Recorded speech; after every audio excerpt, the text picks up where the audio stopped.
Hello, we're back. And I'm reading that we are on episode 17 since we check mark. Got it correct. we messed that up last time. Like at what point, and I know we've said this before, what point are we not going to announce it? But I don't know how else to open it up here. Yeah, true. Welcome back. Maybe we need to think on that after the holidays, or during the holidays of maybe a better opener. Even though I think what we do is pretty good. I think so. But and it when we screw up the episode number. Which counting is hard, guys. I don't know if you've tried it lately, but it's hard. Yeah. All right. It's just us today, which is weird. It's been like, what, been a while. 6 weeks? It really has. So do you think we're going to get bored of each other? Or no. We can, I might have more to interject and add to the conversation. You're going to have to. I can't. Well, I could do this alone, actually. Yeah. I think everybody listening is probably like, yeah, it's finally nice to hear Rob again. Yeah. All right. Okay, well, let's get into our highs and lows. Okay. I'm going to make you go first. Yeah. That's fine. That's fine. So we'll go with a low. Still within my little funk that I've been dealing with. And it just added on top of it being a dad of a 15-year-old. And we were driving back from going to the store or something, and some guy drove past with a side-by-side. And I've been looking at them and thinking about, well, they look like so much fun. They are so much fun. I've been debating whether buying one. And so I asked him, I was like, if I bought one of these, would you want to drive it? And he looks at it and he's like, well, where would we drive it? I'm like, well, in the mountains and like in the desert, like there's plenty of places. Yeah. And he's like, nah, that sounds boring. And I'm like, okay, hold on. Driving and having fun and going at high rates of speed in the wild sounds horrible or boring. And he's like, yeah, pretty much. I'm like, who are you? I know we've talked about how me and your son are like on the same page so often, and this we're not. We're not, because I'm not outdoorsy. We've talked about that many times, but I love it. It is so much fun. And so what I did the first time, because my parents used to do the UTV Jamboree down in Marysville. Yeah, and I've heard of it. It's in August, I think. Is I rented one from the base and hauled it down. And then that way, and you can rent them down there too. They were just more expensive because they know. And I just rented one from the base before I decided if I wanted to buy one. And then, I don't have storage for one, so I never wound up buying one. But I did that and had so much fun. Also, like, I know I've also talked about this. I don't like to like get hurt, and there's just like some things that like some trails my dad would do, and I was like, I'm not doing that, and I'm gonna get out while you do that if I was in his. But there's so many like fun places to there's so many trails for those, like in the Uintas. Safe trails too, right? Yes, exactly. So maybe rent one with him, make him go with you. Oh, he would have a blast. I know damn well he would. Yeah. It's just hearing it out of his mouth that anything that I would suggest we go do, because I feel we're disconnecting a little bit. And I know it's a teenager and he's like finding himself, but I miss that connection, and I'm trying to find something for us to go do together. Why don't you guys smoke pot together? Just kidding. 15-year-olds love that. Yeah, 15-year-olds love that. Some 15-year-olds do. I mean, the kids even, I don't even foresee that happening anytime soon. Oh, good. I mean, because he's even afraid to talk to girls. Oh. Yeah, because I'm like, what kind of girls are you into, And he's like, well, why would I talk to you about that? I was like, why wouldn't you? Yeah. Yeah. I have them in this math. Pot will help with that. I'm just kidding. I'm not encouraging your son to just smoke weed. I got him a math tutor because he's struggling, and she's, I think. Oh, you got a she?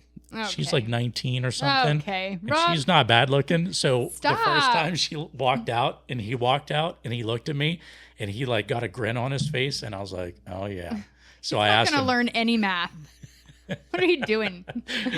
It was funny. So I started, antagonizing a little bit, like, so how's that going? Like, how's your math? And he's like, it's going fine. I'm like, she's kind of cute. And he's like, oh my God. That's so funny. Yeah, but he'll get to a point where he feels good talking to you about it, I'm sure. Yeah. I hope so. It's just, I hope we can find something, because he doesn't like haunted houses, and it's like October, and I love Halloween. Ugh. And going to haunted houses. They're like one of my favorite things to go do, and he hates them. Really? Yeah. No. I'll even pay, maybe we talked about this before, but I'll pay extra to get grabbed and stuff like that, because Utah has some of the best haunted houses ever. you can pay an extra amount of money and they can grab you, they can tie you down. Okay, this doesn't sound like a haunted house. All right, maybe it's just a weekend, at a brothel. I was like, no. I'm already going like there. I don't know why my mind goes there every time I'm a freaking 15-year-old boy, apparently. Because you're not eating enough chocolate. Yeah. Okay, that's exactly why. Damn it. Yeah, I don't like haunted houses because I have this, it's probably irrational, and you're going to roll your eyes, but I feel like it is a huge possibility that there's actually serial killers in there just waiting. It's like the prime opportunity to kill you. Yeah, I guess. Maybe. Yeah, it's definitely irrational. Yeah, I know it is. Is it more likely that you'll get killed in Walmart than a haunted house? Well, which Walmart? Are we talking 21st Street or Syracuse? Fair. Yeah. So I don't like being scared. We've talked about that. Yeah. No, I get that. Yeah. I kind of joked about like the glow in the dark, I am scared of the dark. Yeah. Glow in the dark is lit up. So yes, but I am. And I've had actually we talked about it last week before we went on air about some like paranormal stuff that's been happening to me. Yeah. And so I don't like being scared in that way. Mm-hmm. And I don't know. I can't do it. See, none of that bothers me because I can usually tell when someone's about to jump out in the haunted houses. Like there's a corner. I'm like, okay, someone's going to be jumping out. And sure enough, someone does. Yeah. Or I see their silhouette. Yeah. Right. And I'm like, okay, what I'm more interested in is the props and like how they portray or like orient the lighting or stuff like that. I love it. Yeah. Because what is it? Not Frightmares, because that's Lagoon, but Fear Factory does such an amazing job. Didn't it burn down? Maybe like recently. I think so. I don't know. Let me look. Huh. I thought Fear Factory. Well, it was the one. Is Fear Factory the one on 13th South? Mm-hmm. Yeah. Fear Factory, Salt Lake City. Yeah. But we went there last year, and that was my first time going in. It was amazing. Just the props and so I've good. never actually been there. I just had a traumatic. I call it a traumatic experience in high school. We went to the corn maze, but they have like people with chainsaws. Oh yeah. And Black Island Farms or Corn no, Bellies? This one was like I don't know. It was one off of like 1900. In like Ogden, I remember. Anyways, I tripped and fell. Hollow something? Something like that. And I tripped and fell. And then like the guy was waving the chainsaw over me. Yeah. Ugh. It's ruined it for me. I can't. That terrified. It did its job. It scared me. I thought, I feel like this burned down, but I could be wrong. Maybe it did in the past. One of our listeners know. Oh, it did. Look, they have it on their Instagram. It's probably going to start playing sound. I don't know. Part of it did burn down. When was this posted? I don't know. Anyways, we could go on. I mean, we could wait until I figure it out, or we can move on. Yeah. Anyways, so he won't do any of that stuff with you. No. So that's a struggle, but nonetheless, I feel like 15-year-old boys like haunted houses just because it's with you. It's got to be. I mean, he's 15. Well, he wants to go to Lagoon with his buddies. Yeah. So, it's probably just because of parent thing. It's the age, yeah. I mean, there was a time period when I wasn't telling my parents, like, no, that's not true. I tell my parents everything. Like, I remember, like, where I was when I told my mom I lost my virginity. And she was like, let's just keep that between us girls, because she knows that I would have just went home and told my dad too. Yeah. And she's like, maybe let me open that conversation up. So, I told them like every boy I thought was cute, like everything, and I still do that. I still call my dad. My dad will be like, "Weren't you supposed to go on a date last night?" No, Dad. Should you? Oh, so just even a few weeks ago, when my dad was here visiting, there was a guy that I talked to at the bar for a few hours while him and his girlfriend were at the bar with me, but on their own date. And apparently I was on my own date. I don't know. And then afterwards, my dad was like on the drive home, "So tell us everything." I was like, well, clearly he's obsessed with me. And then he immediately texts me and it comes up on my car. And because my dad was like, okay, whatever. And then and I was like, there he is, already texting me. And my dad was like, wait. And then 3 days later, the guy blocked me. So moving on. All right. We'll have to get into that story of why that was. I have no idea. There's Really? nothing to get into. Huh. No, look at me. I'm amazing. I have no idea why he would block me. I'm not going to disagree, but I'm just kidding. I actually really have no idea. I'm assuming he was married or had a girlfriend or something. What douche. Yeah. I mean, it is what it is. Yeah. It's funny. At least be honest, right? At least be honest. Yeah, or be honest he could have been honest. He could have been honest, but don't ask for my phone number. Yeah. Or not, I guess don't be honest and then don't ask for my phone number. Or maybe he was honest and then maybe he was dating somebody else and then they decided to make things exclusive. I don't know. At least say like, hey. Yeah. Sorry, that's my biggest thing. If you're in the dating scene right now, just be honest. Mm-hmm. Tell people when you're interested. Tell people when you're not interested. Don't ghost somebody. Let them know when you're kind of like outlived the spark or whatever it is. Like, I feel like I really prided. I have a lot of pride in how I've handled dating since being divorced because it is hard I don't want to ever hurt anybody's feelings, but I also don't want to lead anybody on. So I have a lot of pride in how I've been communicating in the dating world. Anyways. And it's tough at our age. It's so hard. I've talked to somebody before and they're like, it's so much easier just to ghost somebody. I'm like, easier for who? Because like, it's not easier for me. I've racked my brain on why this guy has blocked me. I'm like, wait a second. Why would you block? Like, I have no idea. And it's very strange. Like, it's very strange. You could read through like the text and I have I don't know. I haven't overthought it, but I've overthought it a little. Like I haven't thought about it a ton, but then when I talk about it, I think about it and I'm like, yeah, what's happening? I don't know. Weird. Dating is dumb.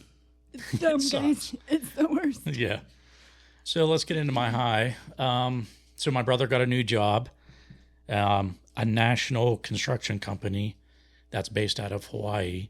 Hired him on to do military base jobs. Oh, okay. Yep.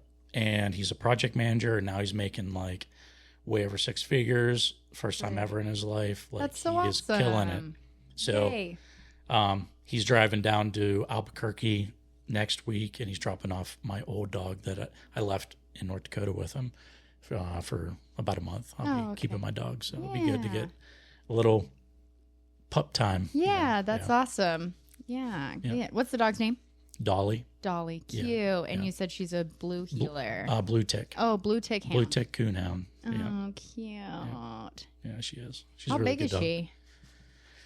A little bit bigger than a medium-sized dog, I guess. She's about probably 85 pounds. Oh, okay. 80 pounds. That's pretty good size. Yeah.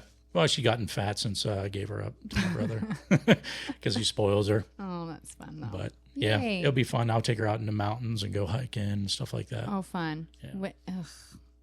Yeah, I know. It's cold, too. It's perfect, though, because you can just wear something, light and then sweat your ass off. Yeah. It'll be good for her. Yeah. I'll start off slow, though, because of the altitude. Yeah. Yeah.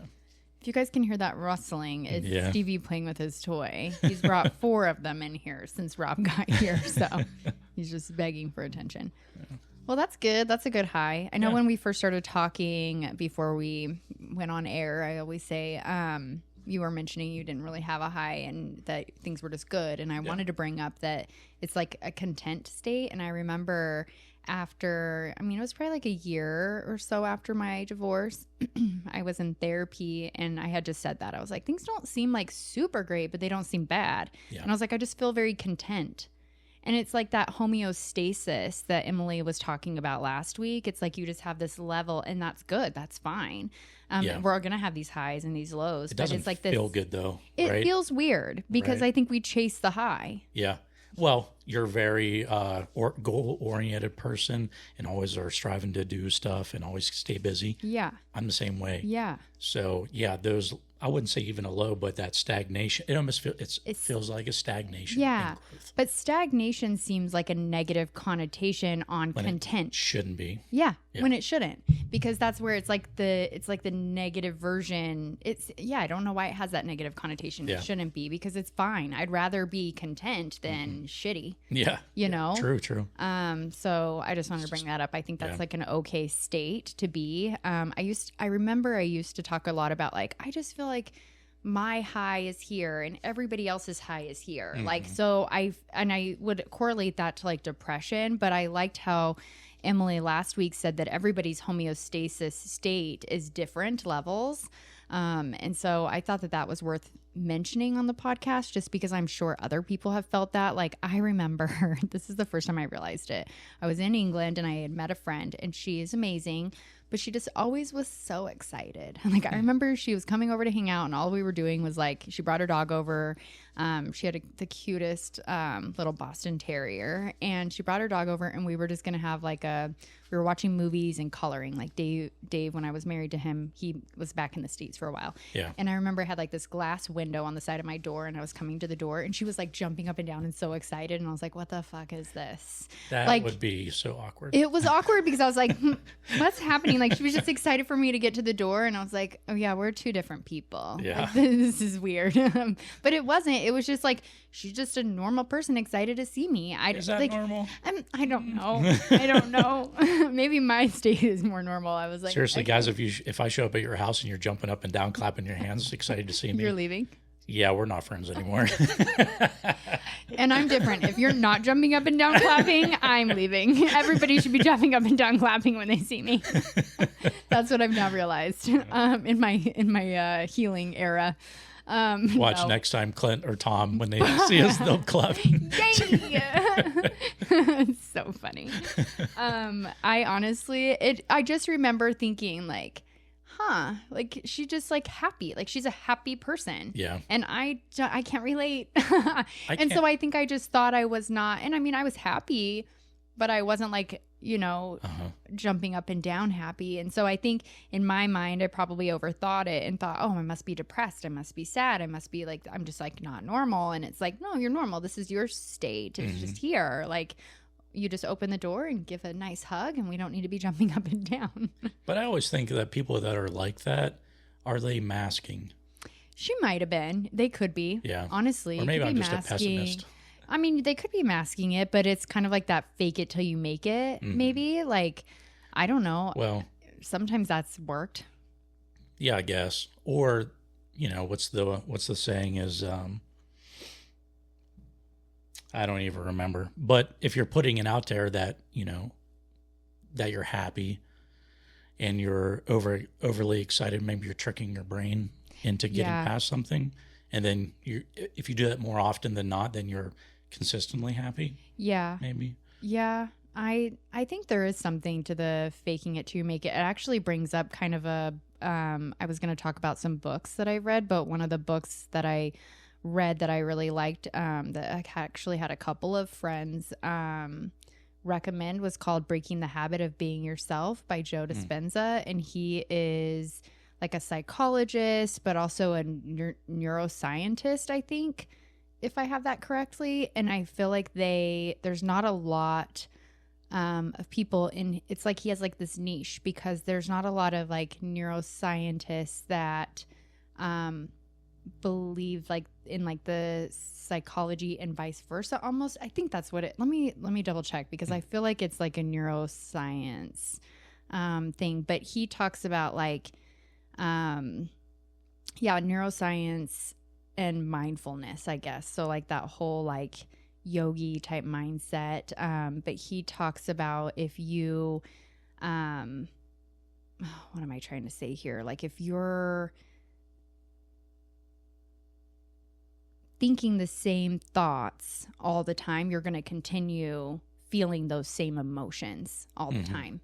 So if you train your brain to think something differently, you might feel something differently, if that makes sense. Well, definitely. So, and then you kind of start reacting in different ways. So I think that's well, isn't that what Emily was talking about with cognitive behavioral therapy? So what you're doing is you're making different connections within your brain, right? Yeah. So you're thinking differently, which helps make new pathways. Right. Yeah. That makes sense. Yeah. And so that's why I just feel like, so kind of recreating that in a different way would have you feeling a different way, I guess. There's another book out there that's called like Your Body Keeps the Score. And I think we barely mentioned it on the podcast last week, but it kind of tells you, it's almost like your body remembers how it felt, I think, is kind of how I took it. So it's funny how like let's say for instance, you have like a combination, like what are those lock combos, right? Yeah. And you don't even remember the combo. If I was to ask you like, what was the combo? You can't remember it unless you do it. Or like your mom's phone number, like you wouldn't remember it unless you have a keypad in front of you and then you're punching it in, because your body remembers. Muscle memory. Yes. It's the muscle memory, but your nervous system also has that muscle memory.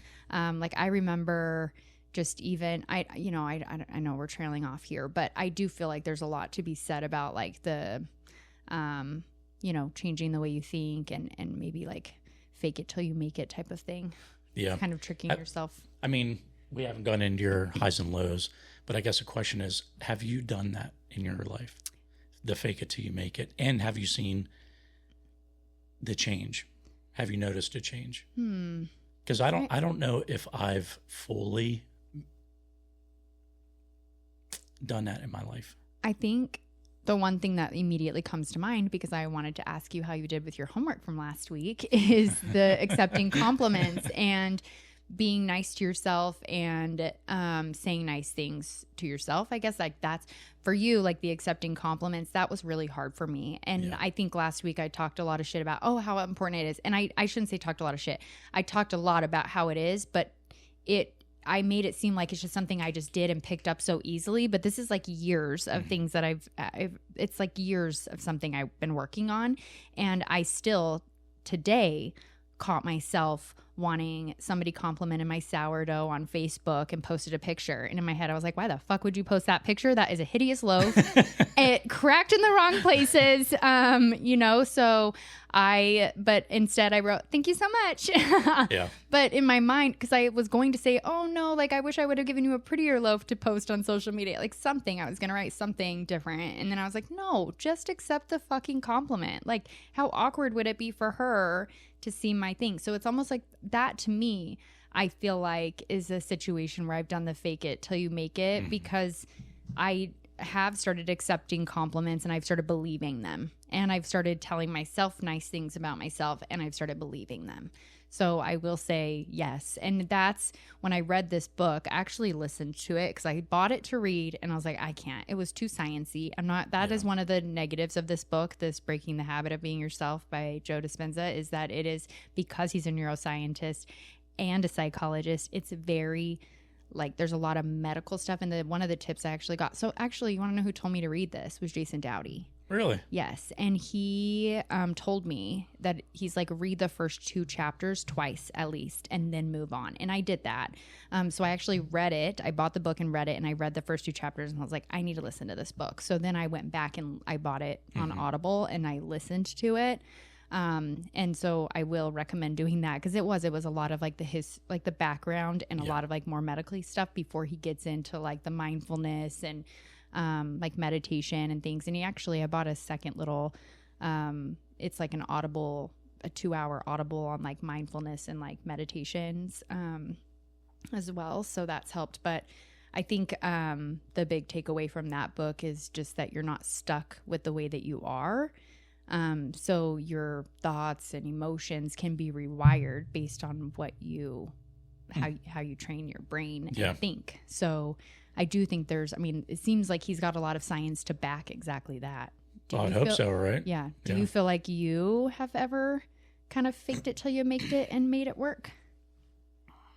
Well, hi. There's Stevie. Yeah. I don't know. Since the homework last week, excuse me, I've caught myself, when someone gives me a compliment, which is very rare.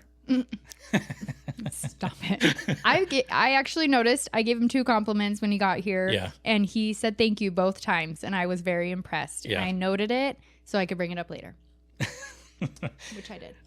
But I catch myself when I hear someone give me a compliment. Now I like think about it for a second, and I'm like, okay, just say thank you. Yeah. And that's why I say thank you or whatever. But instead of, resorting back to my normal. Right. And it doesn't mean that your thoughts aren't going to, just like with my sourdough thing, it doesn't mean that your thoughts aren't going to be like, oh, shut the hell up. Like, that's not true. But it will come, I think. Like, the more you speak it out loud, it's going to come with feeling it. Mm-hmm. So, I don't know. Yeah. Anyways. All right, let's get into your highs and lows. Okay. So, my highs and lows kind of correlate in a way, and I really hope this doesn't come across bitchy. But this week I had my 2-year divorcery. And on that same day, I did an in-body assessment, which for those of you guys that don't know, you stand on like this little scale and then hold these like paddles, and it measures your body fat percentage, your skeletal muscle mass, your weight. It does all of the stuff and things, but it will do it for like how much muscle you have in this arm, how much muscle you have here, how much is in like each leg. So I did that. And the last time I did it was July of 2023, which was kind of right in the middle of my divorce. And I have lost 20 pounds since then, but my body fat percentage halved. So it went from like, I don't want to put out numbers, but it went in half. It got completely cut in half. And I was like, oh, wow. Do you feel good about that? Yes. That's I awesome. feel so good about that. Yeah. And because I think it's, worth noting, like, I know you've asked before, like, how did you lose all the weight? And honestly, for like the first 50 pounds, it wasn't hard for me, only because I was under so much stress and I wasn't doing it the healthy way. I wasn't eating. I was stressed. And then I also at the same time found out I went into early menopause. So I got on medication, just some hormone replacement therapy.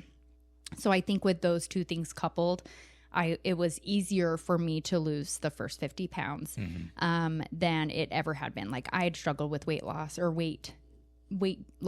Yeah, I struggled with losing weight for my entire life since I've been like 13. So since I hit like puberty, I gained a bunch of weight at 15 years old, and I have struggled ever since. And so this is like very different for me.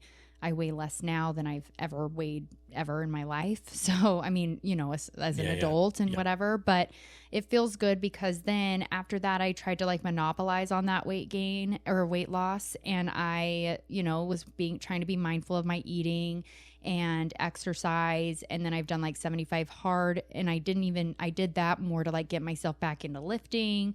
And that was last summer, fall timeframe. I finished it a year ago. And I think like just being more mindful. Like I know I've talked about this before, but I can't do diets anymore because I've struggled with eating disorders. So I just being, more mindful of what I put in my body. Yeah. As far as like, not saying I can't have carbs or I can't have this, or just, if I'm going to, then I need to also incorporate protein, or I need to also maybe not have 4 servings. Maybe just the one is good. So I think, and that takes a lot of willpower. It's hard, but I still have an eating disorder mind, and so I'm terrified of gaining my weight back. Every single day, I still weigh myself. For like a year, I got rid of my scale, which was very, very hard. But I can't diet because I wind up weighing myself, and I'm not over exaggerating, probably 6 times a day. Anytime I'm near a scale, I would weigh myself, or I would put myself in positions where I was in front of a scale, and it's just not healthy. And so I can't do diets. I can't do something that is to lose weight. But it scares me because I don't want to gain weight, because I know what trying to lose weight looks like for me, and it makes me depressed, and it gives me anxiety, and it's a whole nother life for me. So it does feel really good. And I did that in an effort to kind of have some data, because I want to start lifting again. I haven't really done very good with that. I've lifted like 1 day a week, maybe, for the last several months, just with all the stuff with work. I just haven't made the time for it. So I am using that as kind of like my beginning. And so I'm really excited to see where I go. Yeah. And at the same time, I mentioned like that kind of coinciding with like my low is the 2-year divorcery was this week. And I don't know how I feel about it. And I think that's my low, is that I thought I would feel good. Because I see where I've come from my marriage, and how much happier I am, and how much I've found myself, and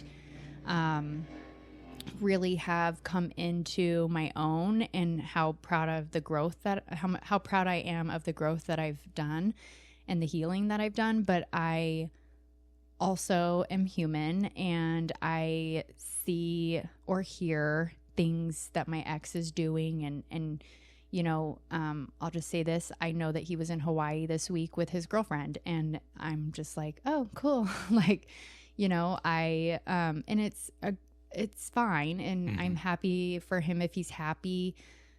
She said through gritted teeth. But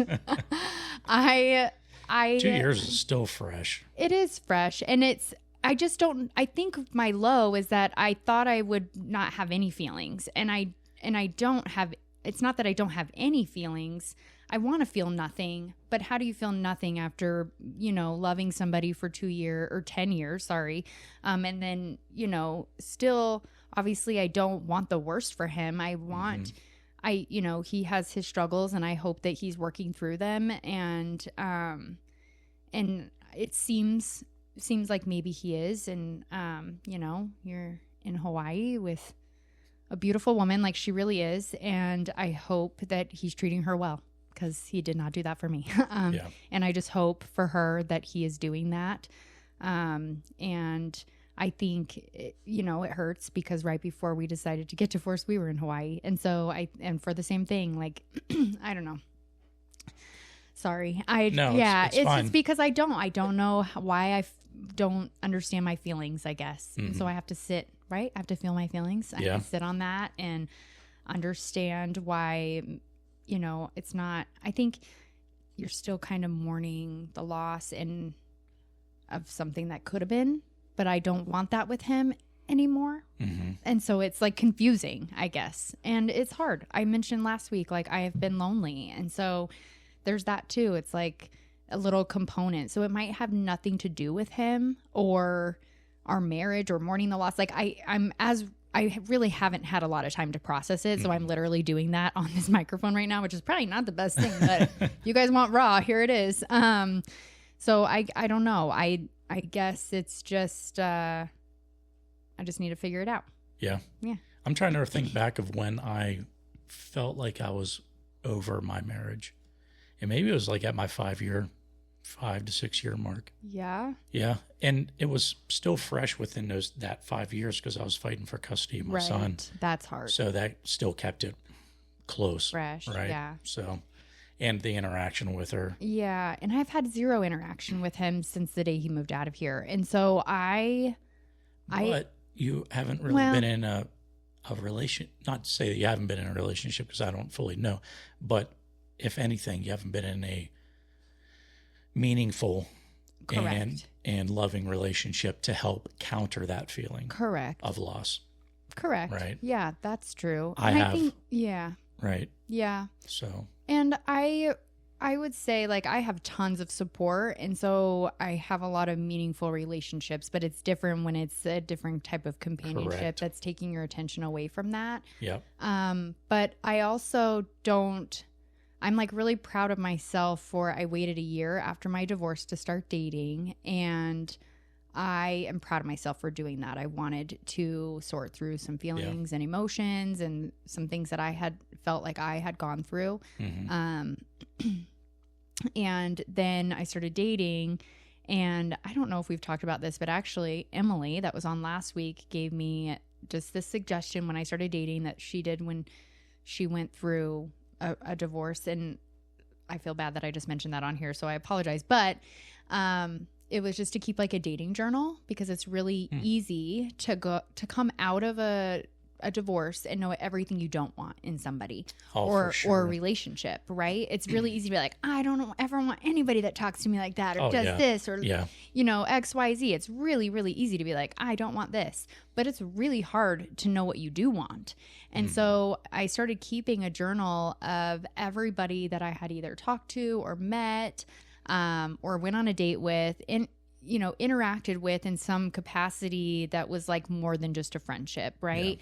And I really focused on all the things I liked about them, so that after, you know, I'm not going to say how many, after a number of people, I can sit and evaluate, okay, this is obviously what I value in a partner. Yeah. Because this is everything I really liked about the last number of people that I talked to. I really liked humor. I really liked their, you know, this XYZ. Yeah. And I was able to then kind of come up with, okay, this is now what I'm looking for. Mm-hmm. And I think that was the biggest thing that I've done in dating that has helped me understand and also like be grateful for because it's really easy to be like, dating sucks when you're in your late 30s and 40s. It's awful. So then I also had to change my mindset. Because I don't want to be that person. I'm not jaded. Yeah. I mean, but having all these standards, are they flexible though? Yeah. Okay, good. Yeah. Because like I've noticed, and I did it to myself, is same thing. I don't want this. I don't want this. You know, I have to have this kind of a thing. And that limited me. Not that I had a lot of women, you know, coming to my. Oh, stop. Anyways, but I know when me and Des started dating, I had all these boundaries and walls that I put up, and I initially had even on my profile because we met through online, and and all those kind of went away after a while, right? Yeah, because you realize like, well, they're just dumb, you know, and I was just doing that to protect myself. Yeah, and I think you realize that, or the more things you put up there, the less number of people that are going to be in that market. So the less you're going to be able to get hurt because there's less people to hurt you. Correct. And you have to, and maybe, I think I know I didn't realize that at the point in time also, is you have to compromise in some stuff. Yeah. Right. That you might want this, but maybe if you find that person that doesn't fit all your billets that you want. Right. But maybe 50 to 70% of them. Yeah. You just have to be able to be flexible and understand that they're not going to meet all your needs potentially. Right. Exactly. And I feel like there's your 100% things like you got to have a job, guys. Oh, yeah. Or you've never cheated. Yeah. You know, that kind of stuff. Something. And it's like, okay, people make mistakes. And so, yeah, there's some flexibility for me, but then there's some things that I'm like hard and fast on. Which you should be. Yeah. Yeah. There should be a certain percentage of your requirements that are non-negotiable. Yeah. I think I mentioned this once. Maybe it was on social media. I don't know. Because I had somebody that was interested in me and didn't live in a home. I don't want to say that because it doesn't matter to me if you own a home, but you should live in a home. Yeah, but he lived in his car, Rob. You know what? He's on that RV. We're not. You got to pick a side, and it can't be his. What are you doing here? What are you protecting him for? What's worse, living in your car or living in your mom's basement? Living in your car. I can have sex with you in your mom's basement. Sorry. I'm like. Yeah. You know, like I don't care if you live with your. I don't want to say that. Actually, I do care a little. I care a little. Stevie, he's being so bad. But yeah, I don't know. At this point in time in our lives, a guy or even a female should be living at home with her parents. Correct. There could be reasons though, right? Like you could be taking care of your parents. There could be a lot of reasons. There could be, but and I don't want to suck. Yeah, I don't want to belittle those reasons because I'm not in that situation. I get it, but we have those boundaries, right? Or those requirements that are non-negotiable. That would be one for me. If they live with their parents? Yep. Sorry. Yeah. It's like stability, right? You want them to have a job. Well, yeah. Okay, don't look at me like I'm the asshole because I want them to have a job. Maybe they fell on hard times. Okay, all right, never mind. Fine, you're right. Well, what if that car they have to is have a home BMW? and they have to no. Or no? I don't care. I don't want you to pick me up in your home. All right, fair enough. Yeah, I don't know. I get it. Yeah, I get it. And I'm just trying to be devil's advocate. I know. I like it because it does make me think. Because it's easy to be like, I don't know. I feel like I actually give a lot more than I should in situations like this. I feel like I bend a lot more than I should. And so maybe I should be more hard and fast on the fact that they shouldn't live with family or like their parents, you know? And so I feel like that's maybe something I should be a little bit more hard and fast on. I don't know.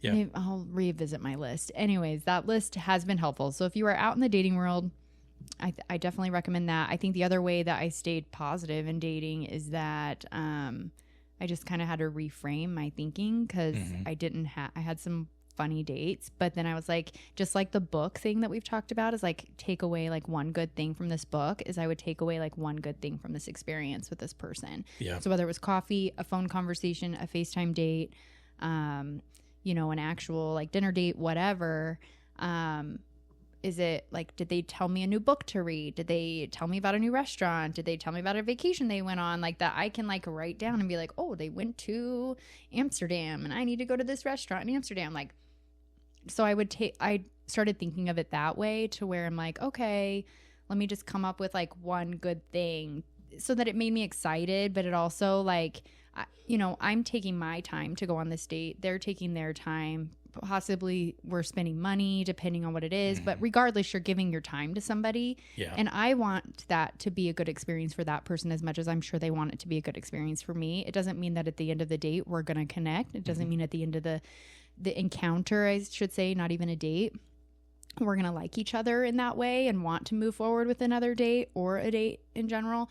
But if I like learned something new about that person, I made the effort to connect with them, that's what I feel like I owe them. Yeah. So if I've agreed to a FaceTime date with somebody, I'm going to give you my time, which that's a thing. It's a thing. And I get it because there's a lot of freaking catfishers. And so people want to like FaceTime first, or like in my situation, the people that I FaceTime with don't live in Utah.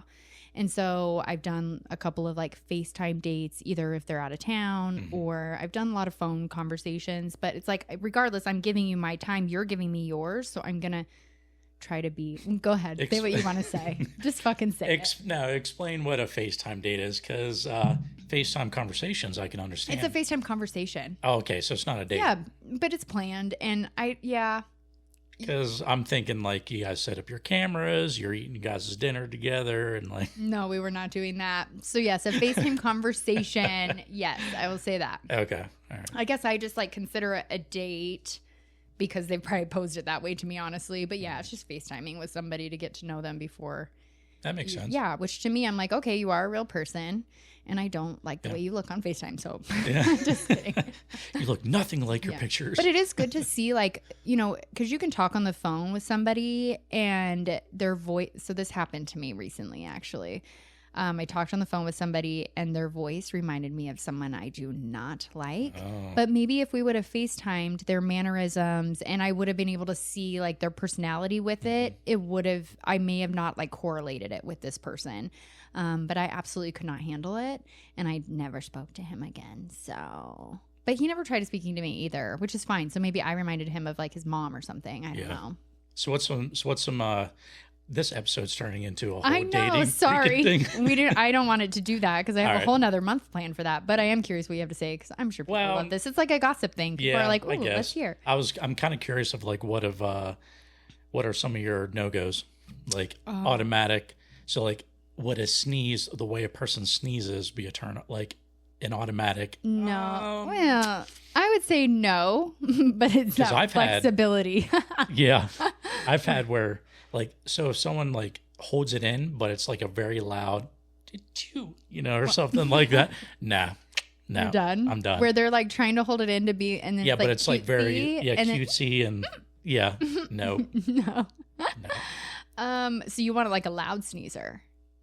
Well, I don't want like because I exaggerate my sneezes. Oh, you'd be when done. I'm around people that I know, just to be funny. Yeah. Okay. Yeah. Or especially at work, I sneeze loud anyways, but usually I'm like, fuck, afterwards. That's funny. Just because, I'm around a bunch of engineers. That's funny. Yeah, there's some like weird things. I don't even I wasn't prepared to talk about that. But or like a gum smacker when they're eating food. Oh, yeah, I do not think I could do that. I don't think I could do that. Yeah. I don't know that I mean, I definitely need somebody. So this is like where it gets a little bit more deep. Like I know myself. I need someone that has empathy and compassion. Yeah, otherwise, like sure. I can't. And if I see that immediately, it's a no for me. I've picked up on like anger issues on the first conversation with people, like telling me a story about how they got mad and threw their bowl of cereal across the room and then felt stupid because they had to go and clean up their bowl of cereal. Yeah. And then I still chose to meet him because he played pickleball. Yeah. And he lived like down south. So he came up here for like a Sunday. And then I watched him on a different court. He came up for open play. And I watched him on a different court get frustrated and throw his paddle. And I was like, we're done. Yeah. Because like, I get it. We've talked about that, but like that's like a two thing. So I was like, okay, I'm just being mindful, like, right? Like I'm collecting data. Yep. And so you told me on a phone conversation, you threw a bowl of cereal. Like you probably just had a bad morning, like not a big deal, but I've noted it. Yeah. Because to me, that's a red flag because I have been in a relationship with somebody who had extreme anger issues. And this was not my ex-husband. So I don't want that to get confused. If there are people that are listening that know him, that wasn't the situation with him. It was my first ex-husband. But so then those are things I pick up on, right? And so I definitely don't want somebody with anger. I don't think anybody wants anybody with anger issues, but it's something I notice immediately. How many leg slaps within pickleball would be like, too many? That's too many. I don't know. I don't want to out myself here. I'm just trying to like if I do it twice, then it's got to be 3 times. Have you seen those things on social media where it's like talking about all the red flags, but just listing everything about this person? So there's this girl that I follow, and she does it with her mom, and she's like listing a bunch of red flags, but they're all my mom. And she's talking to her mom, and she's like, well, what if somebody like lets their ice cream melt a little before they eat it? And her mom's like, oh, red flag, as she's like eating melted ice cream. But they're like not like relating it. And that's like an example. I don't think she actually does melted ice cream. I don't even know why that came up. But it was like, oh yeah, definitely pass on that. You wouldn't want somebody with that. And it's like all stuff about that person. So it's actually really funny. Like if I was to do it right now, like what are your thoughts on somebody who sneezes really loud? Is that a red flag? Yeah. And you'd be like, yeah, it's a red flag. And you're like, okay. What about somebody who always wears hats? Oh, red flag. There's a reason I wear hats. I know. But I'm just saying, I don't like want to blind someone. That's true. We need the light to like. Yeah. Anyways, so I guess for me, a bit the no job thing really, you gotta have a job for me. That's like a huge like. Even deal breaker for me. If even a level of a job, right? Because you wouldn't date a guy that's working at McDonald's. Yeah, and for a long time, I'm gonna be honest with you. For a long time, I felt really guilty saying stuff like that, and No, you shouldn't. I did. And because I don't want to belittle anybody's job. I don't want to belittle the work that somebody's doing on a daily basis. But I will say for me, it is really important after the 2 marriages that I've been in that I am with someone who has a good job. Yeah, fair enough. And that's a good standard and to have. is really proud about their work. At our age. Yeah, right? And is really proud about their work and passionate. I'm not saying McDonald's is a bad job. Right. You know, unless you're like a manager or something like that, McDonald's is not a career position. Right. Or a company. Right. Unless you're in upper echelons of management. Yeah. Right. That makes sense. Yeah. But you should not be a burger flipper, for 10 years. Yeah, and I'm really sorry. I'm not. I'm not interested in dating someone who's a burger flipper. Yeah, and if that's your situation, hamburgers all the time.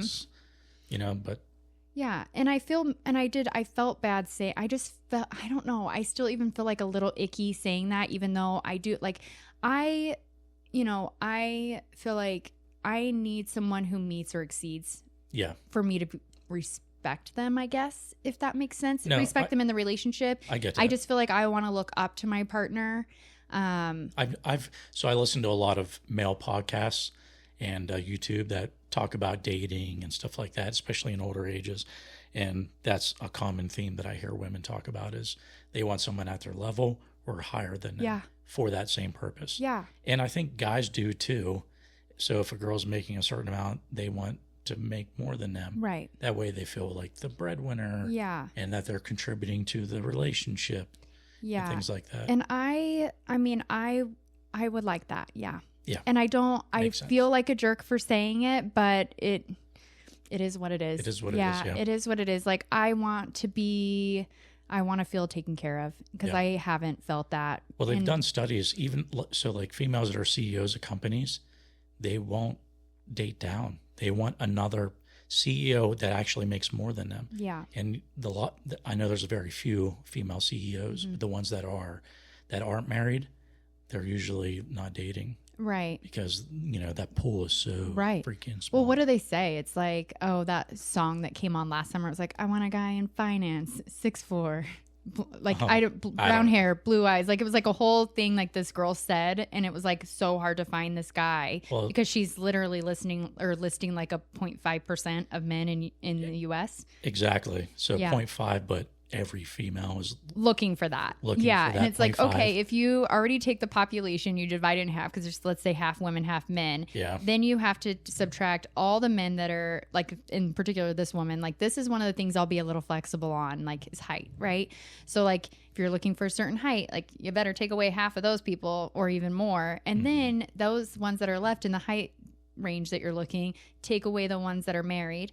Take away the ones that are involved with somebody, and then take away the gay guys because I'm not going to be marrying them. Yeah. And then you just have just like 3 people because it was like 6 figures. Yeah. You know, and so like it's just so funny. It's like a small amount, guys. So, you know, if you're one of them, you know where to find me. That's why I think females have more guys in the friend zone that would probably be perfect for them, but they just don't meet that level. Yeah, right? Which is like what's really sad because it is. There's so many good guys out there that just can't find. Right. Or I don't even know why they're stuck on that one girl that they damn well know that they'll never have a chance in hell. Yeah. But they'll still be friends with him with the hope and aspiration that maybe one day she'll pick me, but dude, just get a clue. Yeah, right? That's what I like wonder about some of these guys that have like stayed my friends over the last like year and a half. Yeah. Let's be honest, some of these people only came out of the woodworks once I was divorced and lost weight. That's the way guys are. Oh yeah. And it's fine, but like are you here to be my friend, or are you looking for something more, but A, haven't had the balls to come to me, or B, have, and I've said, no, thank you. I don't know. It's just like, do you have ulterior motives, or are you good with being my friend? Because I'm sitting here thinking that you want to be my friend. And then in the back of my mind, I'm like, do they? Because they'll make these little comments every once in a while. And I act like there's so many. There's like none. Yeah. So let's just say that. But I think it's very rare that a guy is, I think it's rare for a guy to have a female friend. Yeah. I have a really close friend that is a guy, and I like, it's definitely there, but it's rare. And he's single, like but we've been friends for a very long time. And I do feel like that is a true friendship, that we've been there for each other, as friends. Mm-hmm. And so, but it is very rare. Yeah. And I don't know that there's very many others that are in that same category. Yeah. They're probably just like waiting around for me to be like, hey, can I suck your thumb? You love fingers. Yeah. And I think some females are in denial too about that. They're like, no, they're just friends. They're like my friend. But like, no, call them up and be like, hey, do you mind coming over? And those guys will be like, yep, I'm on my way. Yeah. You know, it's a good test if you feel that, I guess, you have a couple guys that are in your friend zone and you feel that they're just there to be your friend. Call them up and test it. I don't want to do that. Yeah. I don't want to know. Yeah, I wouldn't either. And because then I'd be like, never mind. I don't want to do that. Yeah. Yep. I don't know. It is interesting. Okay. Sorry. Yeah, I know. That was long. We're almost at an hour. Talk about Destiny's dating life. Anyways, my highs and lows. Yeah, that's what it was. Right. Yeah. And I think, that honestly is like a high and low of my life recently anyways, if we wanted to kind of recap, is like the whole dating thing. Like we should have a whole thing on this. Like maybe, maybe when we come back after our little break, because I know like November, we kind of want to dedicate to like veteran type conversations, and maybe the high school, the Utah high school pickleball stuff that definitely starts in November. So I figured we could kind of go back and forth on those things, and then we'll probably take maybe December off.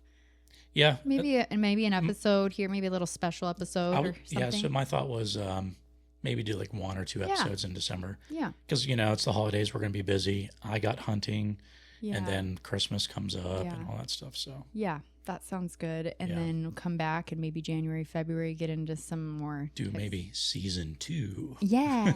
Yeah, I like it. Yeah. But didn't we want to get a little bit more personal about our struggles and stuff? Yeah. This might be a long episode, so yeah. bear with us. Well, let me start. So I know a couple of episodes ago you had asked about books, and I know I've talked about several times the How to Be Your Best Friend, which I have like a stack of books here. So I'll just say, and now it's going to be backwards because we're filming on a camera here, but this is the one I've mentioned. It's just very tiny. It is 100. I'm sorry, it's not even 100 pages, you guys. It's 74 pages. You can read it in one day. It's not even full pages. It's like literally, if you're watching, I'm flipping through the book. It's like the easiest read. I do a lot of highlighting when I read nonfiction, though, which is why I like to actually have a copy of the nonfiction books that I have. Again, I think this is the very best book. It's by Mildred Newman and Bernard Berkowitz. Yeah, Berkowitz. How to Be Your Own Best Friend. Yes. I'm going to have to pick that up and read it. It's seriously so good. And I know I'm going to just mention like a takeaway from each of these because I've talked about that. And I think I just did a few minutes ago was when you're reading these like self-help or nonfiction books, I think it's really important to it's hard because a lot of books have a lot of information. This probably doesn't. It's 70 pages. And, but a lot of them have a lot of information. They want to get it all out there. Yeah. They want to tell you a million different ways to fix your life and some magical recipe for changing who you are as a person foundationally. I don't know. But taking away one thing. So again, with this one, you would not talk to your best friend the way that you talk to yourself. So stop it. Stop it right now is pretty much what I repeat to myself often. So it has helped me. And so I like preach this book all the time. And then it kind of goes hand in hand. When I started reading this was about the same time that I started being better about accepting compliments. And so I feel like those two life lessons go hand in hand. And I learned them from this book. And so that's my biggest thing. I know I earlier mentioned the Breaking the Habit of Being Yourself by Dr. Joe Dispenza. Again, I feel like that one is a really good way of reminding you that maybe sometimes the way that you're thinking is because you've always thought that way. So maybe switching it up, I guess, a little. Yeah. So that just knowing that you're not really stuck in the way that you are, right? Your thoughts and emotions can be rewired by different ways that you're thinking and processing information. And then I have, let's see, Making Your Bed. And this is by a Navy admiral. And so I've brought this up before, and I've actually read all of his books because I am obsessed with him after reading this book. And he actually gave a speech, I think it was like Texas Tech maybe, at their like graduation. And so he kind of talked about all the things. And so there's, let's see, there's 10 things, like 10 chapters. So starting the day with a task completed is essentially what like this Make Your Bed is about. And so just like, I just feel like it's also a very easy, quick read. It's only like 125 pages or something. It's just based on like his life lessons and the idea of like small actions, like literally making your bed can just create like a sense of order and accomplishment in your day, even when your life feels super chaotic. So it's kind of the same thing as like when I guess my dad, so this is how I correlate it, is when I'm like feeling depressed and stuff, I'll be talking to my dad. I'm like, I don't know. I just feel like icky, like meh. And he's like, well, have you showered today? And I'm like, no, I told you I don't feel good. I feel like shit about myself. Why would I shower? Oh, because it'll make you feel better. And so it's just like that one small task. So making your bed, taking a shower, like I feel 100 times better when I shower and do my hair and put on like a good outfit. Yeah. And maybe that outfit is a pickleball outfit, but if I just get dressed, change your clothes, get out of baggy pajamas, I feel like way better. And so I just feel like the big takeaway from this book is just starting small, because with achievable goals. Yes, exactly. The little things can build confidence too, right? Like we've talked about, just like when we talked about like building confidence in one of our episodes, and I can't remember the number, that marking things off of your to-do list sometimes helps with that. So if this to me is just a great reminder when life feels really big and scary, that just focusing on one thing can make a big difference in your day. And then this book I know a lot of people have read and a lot of people have heard of is The 4 Agreements by Don Miguel Ruiz. Have you not read this? I've never even heard of it. You have to. It's, again, an easy read. And so it's like 130 something pages. Oh, I limit myself to 90. Okay. Well, I'll read it to you then. We'll save that for episode 18. But really just there's 4 agreements that this, author is saying that you really should and kind of live by. And one of them is, so I'll just list them, is the first one is be impeccable with your word. So kind of say what you mean, mean what you say, and then don't take anything personally, don't make assumptions, and always do your best. And honestly, the biggest takeaway for me for this was not taking anything personally. Yeah. Because it's so easy to do and you don't always know everyone's intentions. And so I think for me, that was like my biggest thing is like I kind of found peace in not taking things personally and not reading into what people say or do, and try to like so if somebody says something to me that I don't like, I usually now I try to go circle back and I'm like, well, what exactly do you mean by that? Yeah. And I ask those follow-up questions because I could be taking it one way and they could absolutely not mean it that way. And, I think that will go a long way in relationships because we don't always say what we mean, which is what this is, right? Be impeccable with your word. Yeah. But we don't always say that. So if you ask those follow-up questions instead of taking it personally, try to understand where that person's coming from, makes a big difference. But I think the second that you can find peace in not taking things personally, you can kind of start to focus on the things you can control, which is then asking those follow-up questions. Like, I can't control what you think of me, but I can, or what you say. Mm-hmm. And I don't know, you could have come in here and been like, wow, you didn't get a chance to clean. And I'd be like, what the fuck? But then I could just be like, well, what do you mean by that? And then you just be like, oh, I don't know. That was a bad example, but you know what I mean. I know what you mean. Yeah. Because my brother used to say that when I was struggling through my divorce and child custody stuff is like, because I was getting frustrated with the courts and not listening to me and just having to pay uber amounts of money to my lawyer to really not gain any foothold or anything like that. And he's like, dude, don't stress over what you can't control. It's so hard to do, though. I actually have these meditation cards or mindfulness cards that I can pull out of a deck and then try to focus on that when I'm meditating. And one of them I actually took from the deck and I have sitting on my desk at work, and it literally says, don't worry about the things you can't control, which fuck that card here at work. This year at work, it has taken everything in me to not want to shred that freaking card. Yeah. But it is a good reminder because that is, at the end of the day, I can't control the government. I don't know, you know what I mean? Right now, the government is still shut down. We're going on day 19. So the government is still shut down. I can't control that. I can't control if I'm going to get a paycheck at the end of this. So what am I doing here? But it is so hard. It really is. Yeah. Don't stress about it, guys. Okay. Cool. Thanks. Yeah. Thanks. Oh, you're depressed? Stop it. Yeah, exactly. Uh-huh. And so I think, actually even just these 3 books right here that I've already mentioned, and probably the next couple that I'll mention, I think these are books that you could read over and over and get something different from them every time. In fact, the 4 Agreements, I feel like I get something from it every time, but I always go back to the don't take things personally, probably because that's one of the things I struggle with the most. And then the don't make assumptions. But yeah, I feel like some of the others I'm okay with, always doing your best. I'm always doing my best, guys. Sometimes my best isn't very good, but I'm doing my best, okay? And then the being impeccable with your word, I really try to do that. I think that kind of goes hand in hand with integrity and things like that. But yeah. And then this one's kind of a wonk. Well, let me actually go to the other one first. Who Moved My Cheese? So have you read this?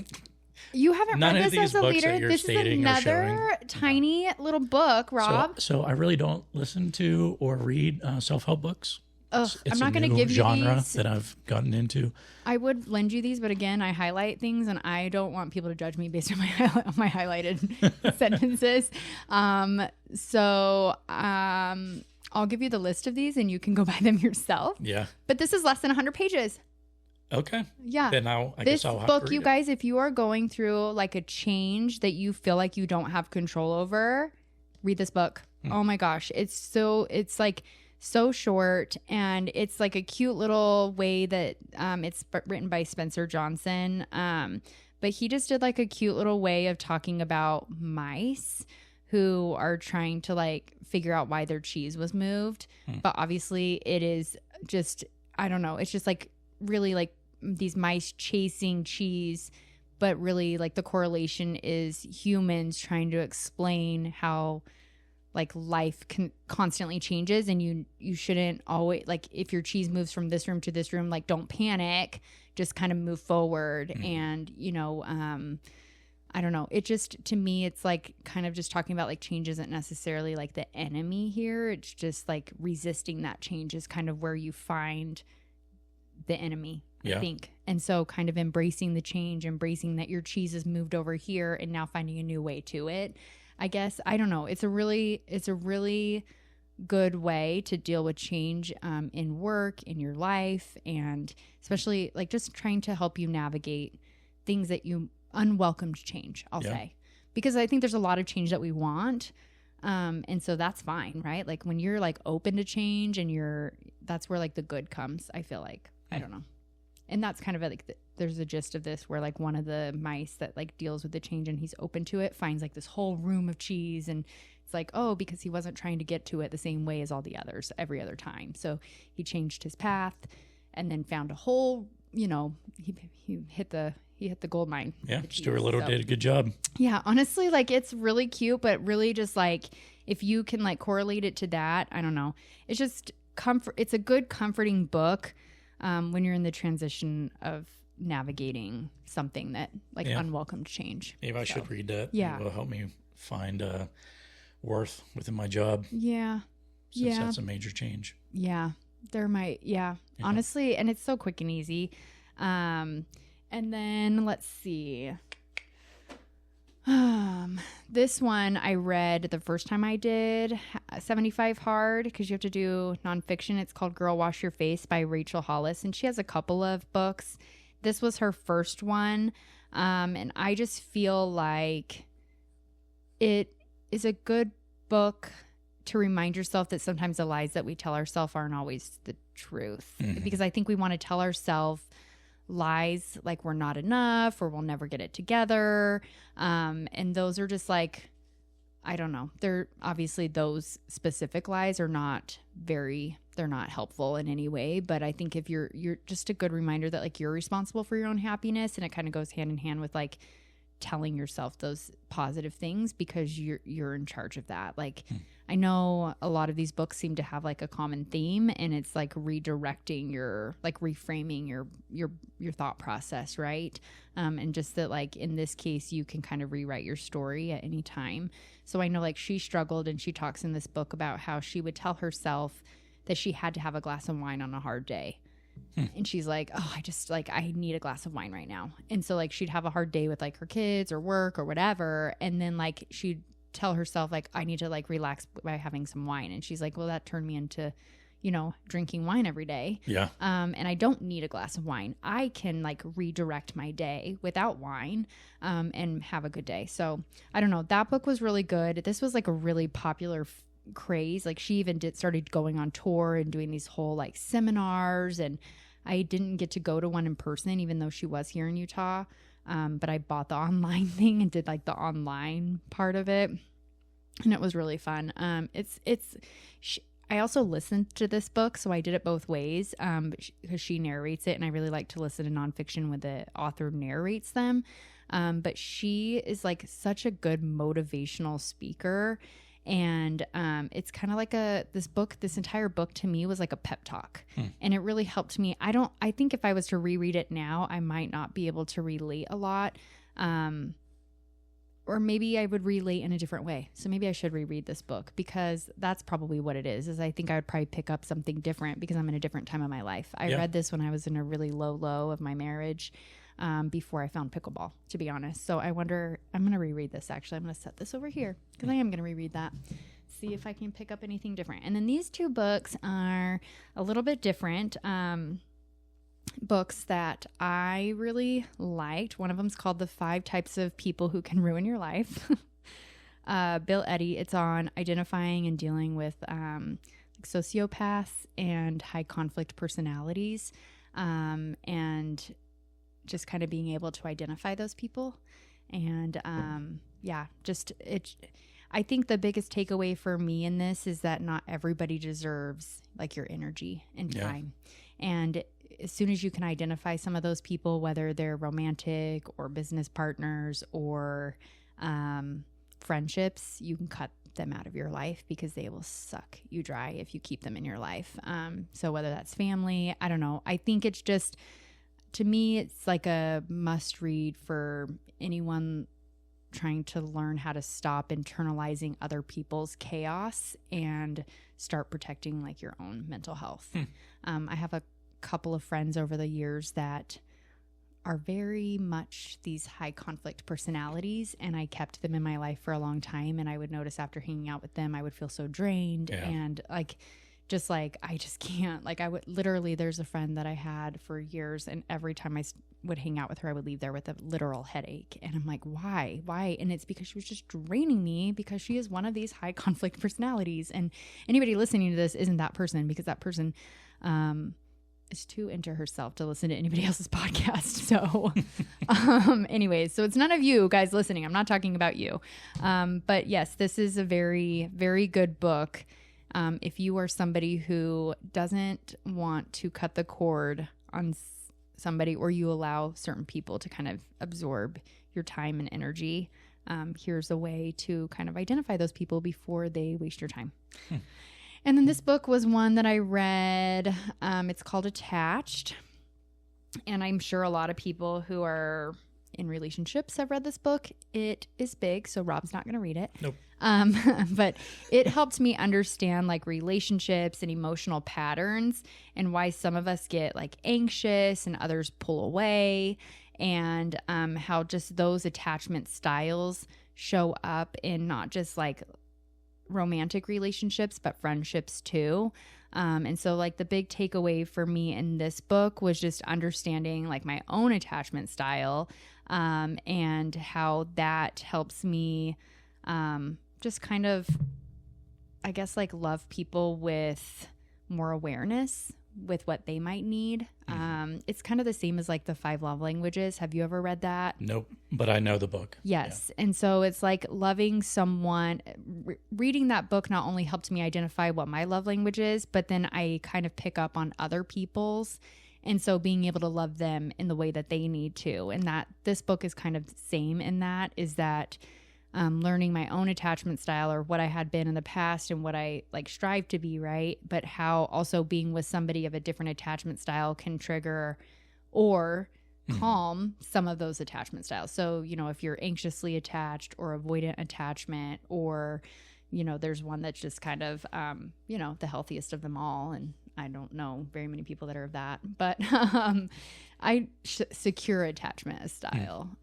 So, and I think there are, but I think there's people who are anxious, but then they're with somebody who's a secure person. And so their anxiousness starts to fade away.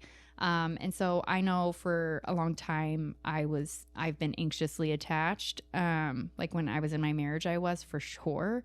But then there's times when I feel like I've been an avoidant attachment. And then sometimes, like now, I feel like I would be like super secure. But if I was with somebody who was an avoidant, I don't know that I would be very secure. Yeah. Because I think I would go back to my anxious attachments, because your body keeps the score, guys. And my nervous system would be like, oh my God, they don't love me. Just kidding. But yeah, so those are the books that I had that I wanted to kind of talk about. I feel like all of these books, every single time you read them, you could get something different of them. I feel like they all kind of have like a common theme of just like awareness and changing and taking like back your power. And so maybe that's kind of why I really enjoyed these books, as I've read them while healing and being alone and coming out of a dark place. So they just kind of are little reminders that healing is just it's a small shift, and just like honest reflection, and just kind of like choosing peace over chaos. I think in each of these books I've kind of found that. Anyways, I don't know. So yeah, again, we can maybe list them, or I'll list them on maybe a social we can media. Put them in the description of the episode. I don't know. They're all really good. I apparently like reading, but I really like, I really like like wanting to better myself, I guess. Like, part of the 4 agreements, like being your best self. But I want to, I've always, like, in therapy, even when I was going through a hard time in both my marriages, my therapist would constantly be like, why are you trying to take accountability for all this? And it's not that I wasn't trying to take accountability for everything that was going wrong, but I want to take accountability for my parts that I've done wrong. I don't want to be that person that's like, I haven't done anything wrong in this marriage. And it's like, I want to understand what I've done wrong so I can fix that, so then the marriage can be fixed. And obviously, unless the other person's doing the same, it's not ever going to work. But I want to be able to take accountability because I want to be my best self. I want to show up for somebody and myself more than anything in the best way. So yeah, I know. Like, when I talk about my marriage ending and stuff like that, I normally don't talk about everything that she did wrong, right? I try to reflect on the things that I did wrong, and then the good times we had too. Right. So that maybe way at year 5, taking accountability. Yeah, and I think I try to do that as well, because I know that it takes 2, and I know. But that self-reflection can be hard. It is hard. And I didn't do anything wrong, guys. I'm just kidding. Totally joking. But I mean, I obviously did a little bit of reflecting this week because it was my 2-year divorcery, as I mentioned earlier. And so, I read back through, which is so toxic. I don't know why I do this. Sometimes I feel like I'm a masochist because I just love being reminded by the pain. But I went back and read over text messages at the end of our marriage, and I don't know why I did that. It's so stupid, but those I did. Should be deleted. Evidence. I keep them for evidence. They should be deleted, and I actually did think about doing it, but I didn't. Maybe that'll be a next week's step. Maybe that'll be my homework. There you go. I'm not gonna do it. I'm already gonna get a big F. I know that, but I don't know. It brings me a little peace reading over some of those things because I think it's really easy to like blame myself for a lot of things. And then I read over text messages where he was apologizing for like his part. And I also was doing the same, but I don't know. I think I am really hard on myself, and I want to be my best self. And so I was doing that and then read over those, and I was like, okay, this actually made me feel a little bit better. So it wasn't an awful thing that I kept those, but sometimes it's just not the best thing to like reread that. I mean, it makes sense. I still have tons of text messages that I printed out, and I still have all my court documents. Yeah. And your stuff was for different reasons. Evidential stuff. Yeah. I said evidence, but mine was just a joke. Yeah. Yours is actually like legitimate. And the only reason I kept some of that is for evidence for my son. In case he ever asks, what did you go through? Or, what were some of those things that are factual, that I can show him. But in reality, since I do have custody of him and he's a pretty smart kid, I don't think I really even need that anymore. So maybe I need to get rid of him. I think it's hard too. I noticed that I tend to over-explain things, and weird, but I talk a lot weird. I just mean like when somebody asks me, well, why did you do this? Or let's just use like an example that everyone has probably done. You call in sick to work, right? Mm-hmm. But I feel like I have to over-explain, or I'm just taking a day off. I'm like, I need a day off. I can't just say that. I have to explain like why I need a day. I don't need to do that. I don't have to, but something in me. And so I did some research on this, and it is actually a trauma response to over-explain because you don't feel like you're being heard. Yeah. And so maybe in a way, you're being apologetic too, right? Yeah. And I think maybe in a way you kept some of that stuff because you wanted to be able to provide it to your son because you were worried that he might not believe you because maybe he would be, swayed a certain way. And I don't want to make any assumptions here. Yeah, no, that was a fear of mine, right?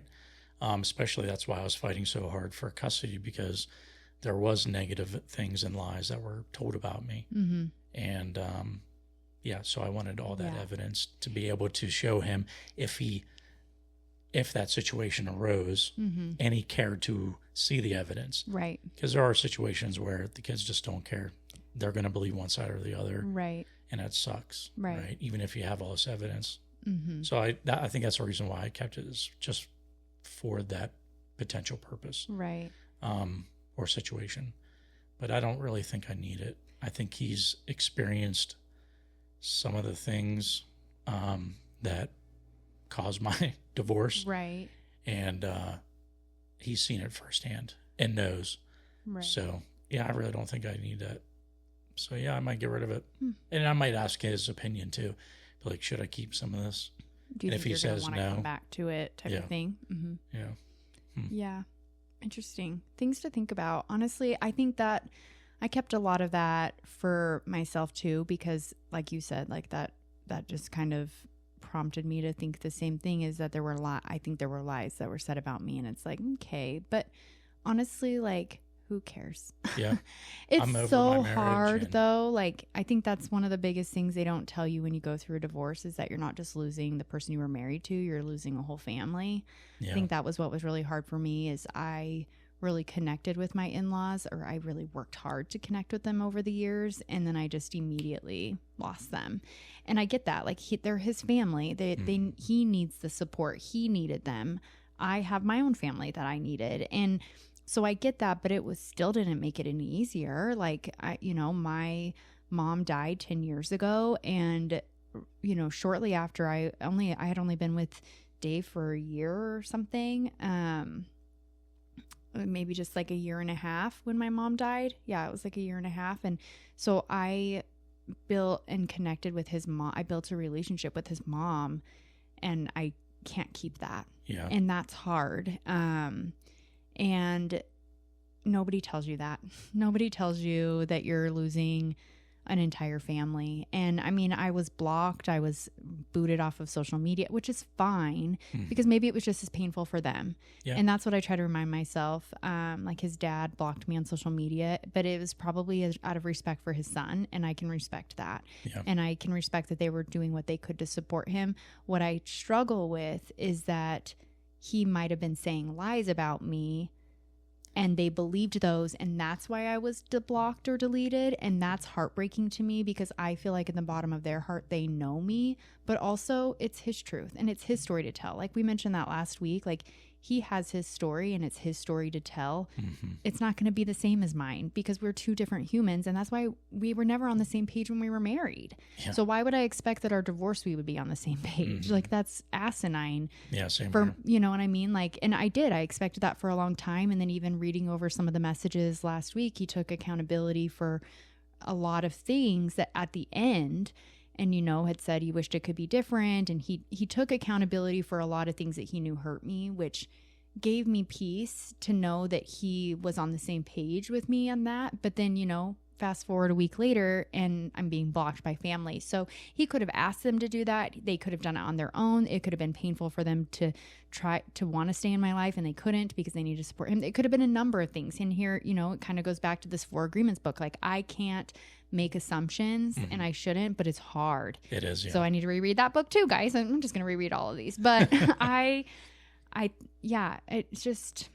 it's tricky. And then, but I kept a lot of that stuff because I want to be like, how, anybody that comes to me with XYZ, like, I'll fucking show you. Actually, let's pull up the text from 2016 at 4 p.m. on this Friday. Like, it's so silly, but like, why do I need to do that? And, yeah, I don't know. I think for a long time I did. And then I just kind of forgot that they were there until this week. And then I was like, oh, and I don't know. You have an iPhone, so you know this, but like, if you go into your text and you're like searching for a word, it'll pull up every time that word was in any text. And so that happens from time to time. So I really should just delete everything, because then I will go down some rabbit hole and I'm like, what were we even talking about? And then I read, a shitty text message that was sent to me in 2016. And I'm like, why the fuck? Like, yeah, because I don't delete anything ever, but it's like opening an old wound. It is. And it's so stupid, because for the most part, I don't want to remember a lot of that stuff. And there's a lot of things that I do remember and I do talk about, and people are like, oh, I'm so sorry. And I'm like, no, don't be sorry. I'm talking about it because it reminds me to not put myself in that position again. And I don't need anybody to feel bad for me. I made my own choices. I was my own grown up. And I allowed things to happen, and I allowed him to treat me a certain way. So he thought it was okay, and he continued to do that because I let him do that. Yeah.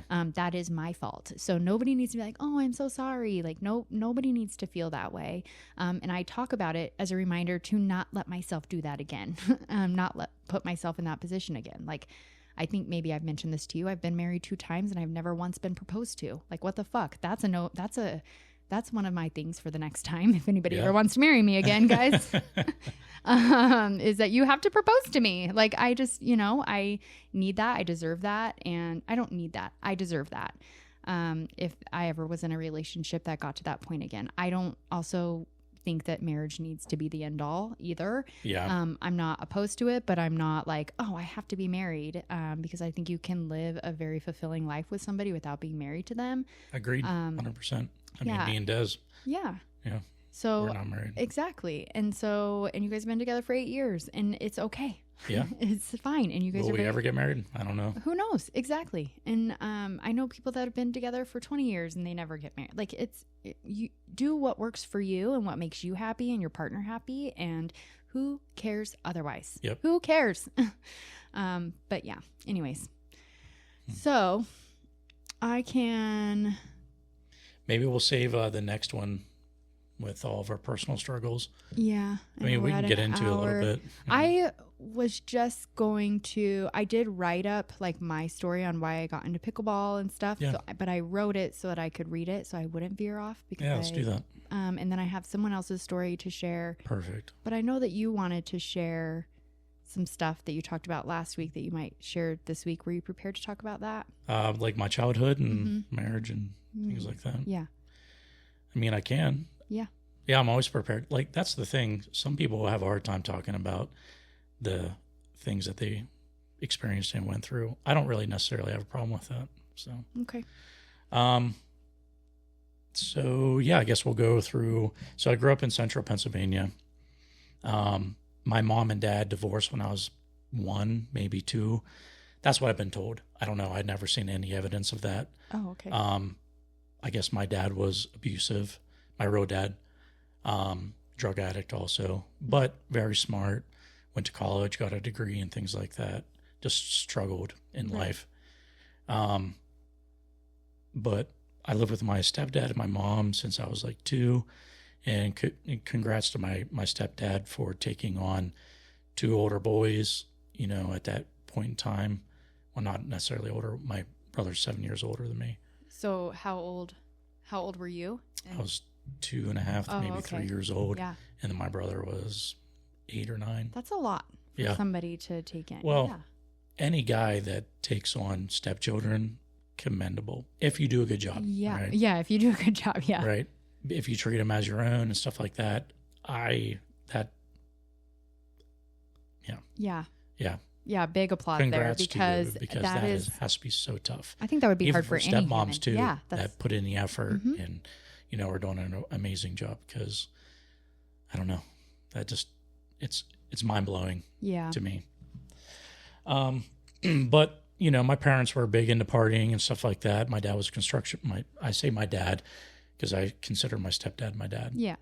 He was a construction worker, lived a hard life, poor. Grew up on a kind of a farm. My mom was more of a city girl, close family, that kind of stuff. I wouldn't necessarily say grow up poor, but like lower middle class. But also liked cocaine and alcohol. So our house was always chaotic. I would say at least once a month there was always some kind of domestic dispute going on. And it wasn't until I just got a little older that I had to start mediating those interactions between my parents. How old were you? I think it started around 8 or 9 wow. to where I would have to break them up. Or I remember, I would have to pick my mom up off the floor and like help her due to abuse. Or I'd have to clean up my mom's vomit from, too much partying and it was crazy. At 8 years old. 8, and then it got a little bit more worse when I was a teenager. So sorry. It sucked, right? Yeah. It really did. Yeah. I felt like I never had the opportunity to be a teenager and Right. figure out who I was, because I was always having to be the adult in the situations. Right. You know, they would take me to the bars with them so I could sit on my dad's lap and drive him home. Oh my Right. gosh. Or I'd have to drive home because they were just too inebriated to make it home safely. Yeah, the domestic thing it got to the point where I pulled a gun on my dad and loaded it, cocked the trigger and everything, and I was ready to shoot him. Oh my God. Just because it got so bad. How old were you then? 13 or 14. That's so traumatic. What else? Yeah, I came home once from a date with a girlfriend, and my dad walked out, and he's like, "Go help your mom," and he left, and I was like, "What the fuck?" I walk in, my mom's passed out on the floor. Well, apparently he grabbed her and threw her, and she hit her head on the table and knocked her out. I had to call the ambulance. She wasn't passed out from partying. She was knocked out. She was knocked out. Yeah. I had to call the ambulance. Well, we lived in the middle of the woods on a dirt road. They didn't know how to get to the house, so I had to go drive and meet the cops at the main road to get to my house, and then ride to the hospital. And I guess what's different about my situation is I could have taken the negative route and started doing drugs or, Right. and all that stuff. But I always, even as a younger kid, I always looked at it as like, no, this is a teachable moment of what not to be like when I become an adult or a parent. I didn't even want kids because I was afraid that I would go down that route of, blowing up and being abusive. And, Because it's what you knew. It's what I knew. And I think that's why I failed in my first marriage, because she had a lot of things that happened when she was a kid, and so did I. And so we gravitated towards chaos, right? We thought that was normal. Right. That's what we thought was a loving relationship, was the just mental abuse and. Well, you go towards what's comfortable and what you know. Right. Yeah. So I think that's why our marriage failed. Probably what attracted to you guys too. Oh, initially, right? Because was all the damage. It felt, yeah. It felt normal. Like that chaos felt like, oh, this is normal Mm-hmm. because this is what I grew up with. This is what I witnessed as a marriage or yeah. And my older brother, he moved out when he was 14 and moved in with my mom's parents because the abuse was so bad. So why did you have that opportunity, or you didn't have the opportunity? Would you have taken it if you did? I couldn't move in with my real dad because his living situation was, he lived with a girlfriend for a little bit and then he was bouncing back and forth, and he just wasn't stable enough. What about to go with your brother? Or did you? Maybe it was available to me, but I never thought about leaving. I was just going to say, like, you probably felt like you had to stay. Well, my sister was born too, so I felt like I had to be there to protect her, which I did, right? And she always felt like I was more of the parent than my parents were. And how much younger is she? 7. Oh, so you guys are all 7 years. That's right. Yeah. So, yeah, and it was tough on me. I struggled in high school, even though I was on the honor roll quite a bit, but I still struggled emotionally. That's why I always felt like disconnected from my friends. Right. The honor roll thing, though, was probably because that was something you could control. You could control doing your homework. You could control. Yeah. And I used studies. art as a release. So yeah, I used to draw a lot. And it was and music. It was a way to, I guess, break out of that. But yeah, I always struggled with depression all my life. And I think it stemmed from that. My mom. Did you know it was depression when you were younger, though? Like, did you correlate, though? Like, did you? Because I feel like it wasn't talked about a lot then. Mm-mm. And it doesn't sound like maybe your parents were a safe space for you to go to. No. No, not at all. Oh, my feelings are hurt, or I'm feeling this certain way, or for them to even be aware enough to notice a shift in your mood or personality. Mm-hmm. Yeah. And so after I left after high school and moved to North Carolina and lived with my brother and my uncle and worked there for about 9 months. And then I joined the military. So it wasn't until I moved out till I realized, and this is wrong for me to think, But I felt my dad was more justified in the things that he did, the abuse and things like that.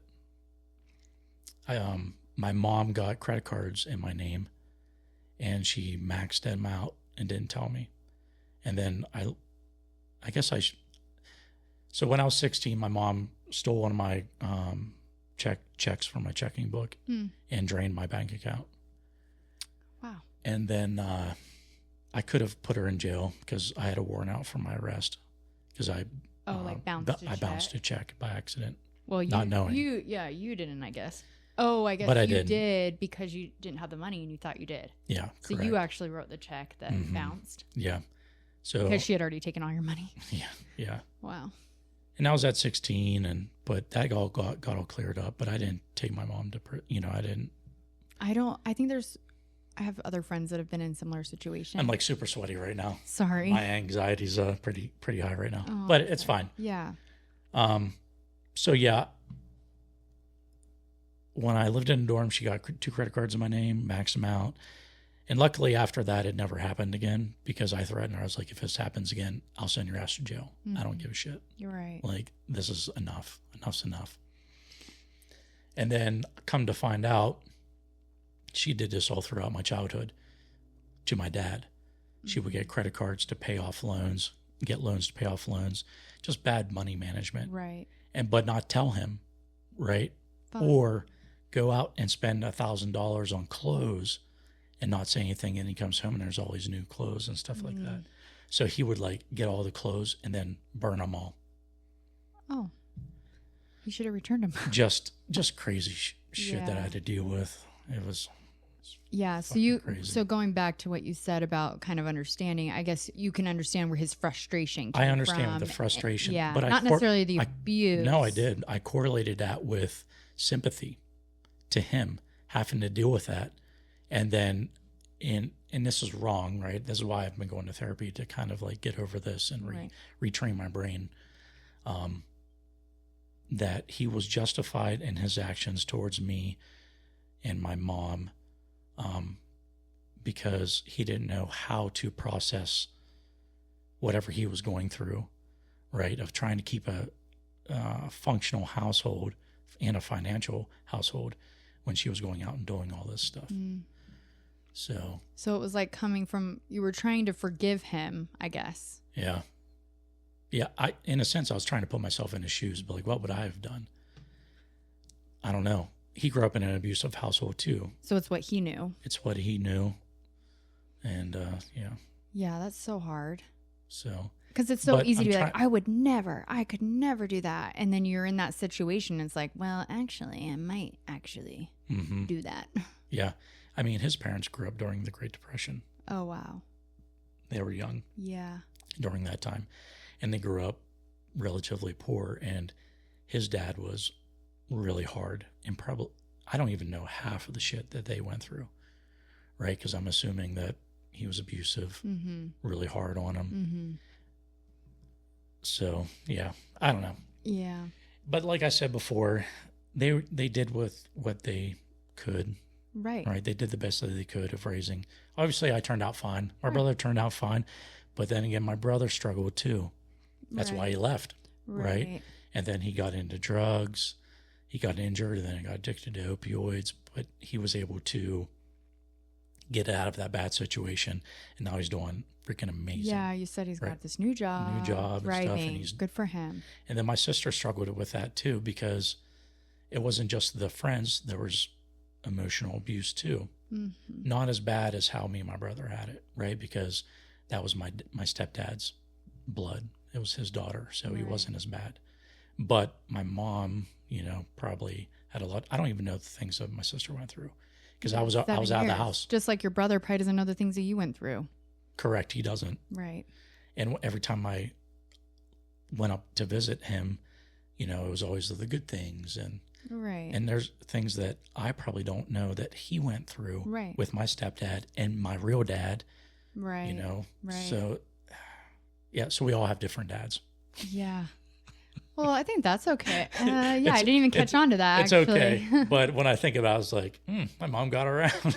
Oh, don't say that. She was trying to find love. Yeah. Some people are married more than once, Rob. That's true. Okay. Some people can't figure it out. Third time's a charm. But yeah. But I was never sexually molested or anything like that. It was just more of the abusive. Like my dad, he almost choked me out because I told him I hated him once. Because oh my gosh, they were going to a Rolling Stone concert and he didn't take me, and I was pissed. Right. So I told him I hated him, and he flew off. I mean, he grabbed me by the throat, and like, I almost passed out. Like it was bad. Oh my gosh. I almost got it. Well, I swung on him once, and oh yeah, no. you know, but I felt like I deserved that one. Yeah, right? I feel like you do when you're swinging at him. But you know, there was, I would say I got more of the emotional abuse and emotional shit than maybe my brother got more of the physical. Right. Actually, I just had this conversation with a friend over Marco Polo today because she was mentioning, it's a long story, but she talked about she talked about me to her boyfriend and just said something about like she struggled with abuse, and his response was, well, was it physical or emotional? Almost kind of dismissing emotional abuse in a way. And so I do feel like emotional abuse gets dismissed a lot. And in my conversation with her, I actually had said, and I don't know if this is the right thing to say, is that I almost wish, because I did have I had pockets of physical abuse in my first marriage, and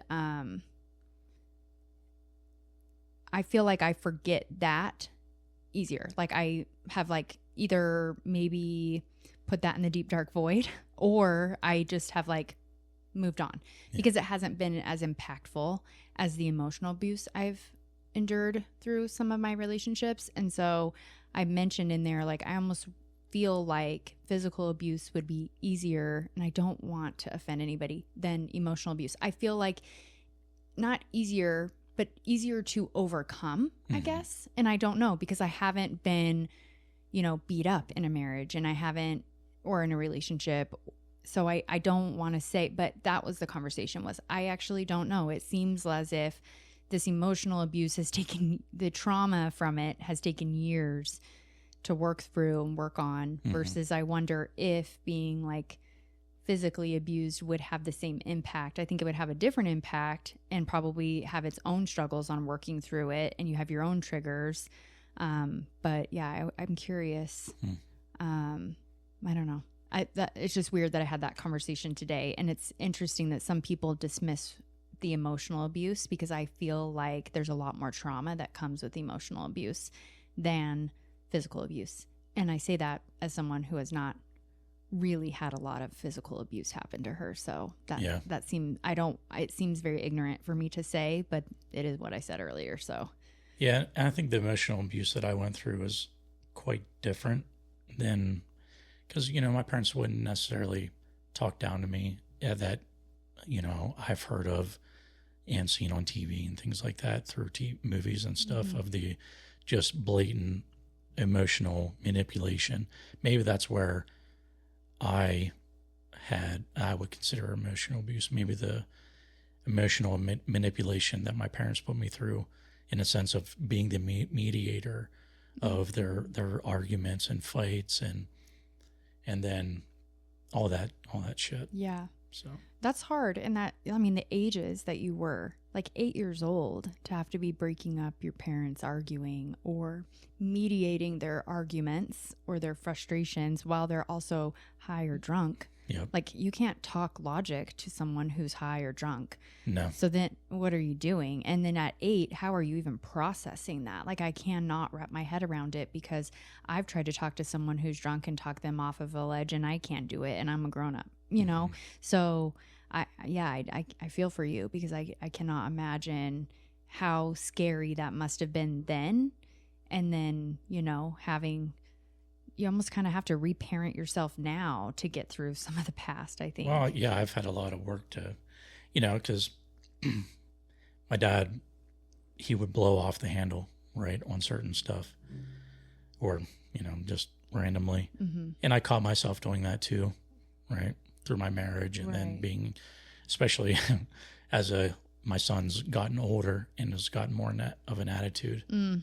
Hello, Ghosts and Goblins. This is the Sheedy Dinker from Casual Dink. Our new collection just dropped, Pickle of Torment.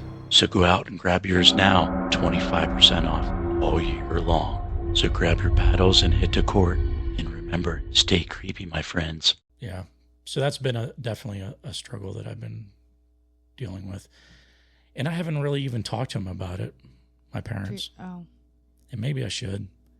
Maybe I should. And they're still together? Because my parents will deny it to a degree, certain stuff, especially my mom. She's like, I would never do that. Well, sober, you might never do that. Yeah. But they're not going to remember all the moments that they were high. Mm-hmm. So. Yeah. And I've thought about it, but then again, do I really want to drudge up all that shit? Yeah. Because they still argue and bicker, and obviously that they don't do cocaine anymore, and I don't think they really drink as much as they used to, which is good. Yeah. But and I love them to death. I love my parents. You said you have a good relationship. I have a really good relationship. Since I moved out, it's been a really good relationship because I don't necessarily tolerate their shit anymore. You don't have to. Yeah. Well, I'll call them out too, right? Mm-hmm. Like when my sister was going through all this stuff that she was going through, I was home during hunting season, and they started arguing about something, and I'm like, whoa, like, why in the fuck are you arguing? You need to be on the same team here and working together as a couple.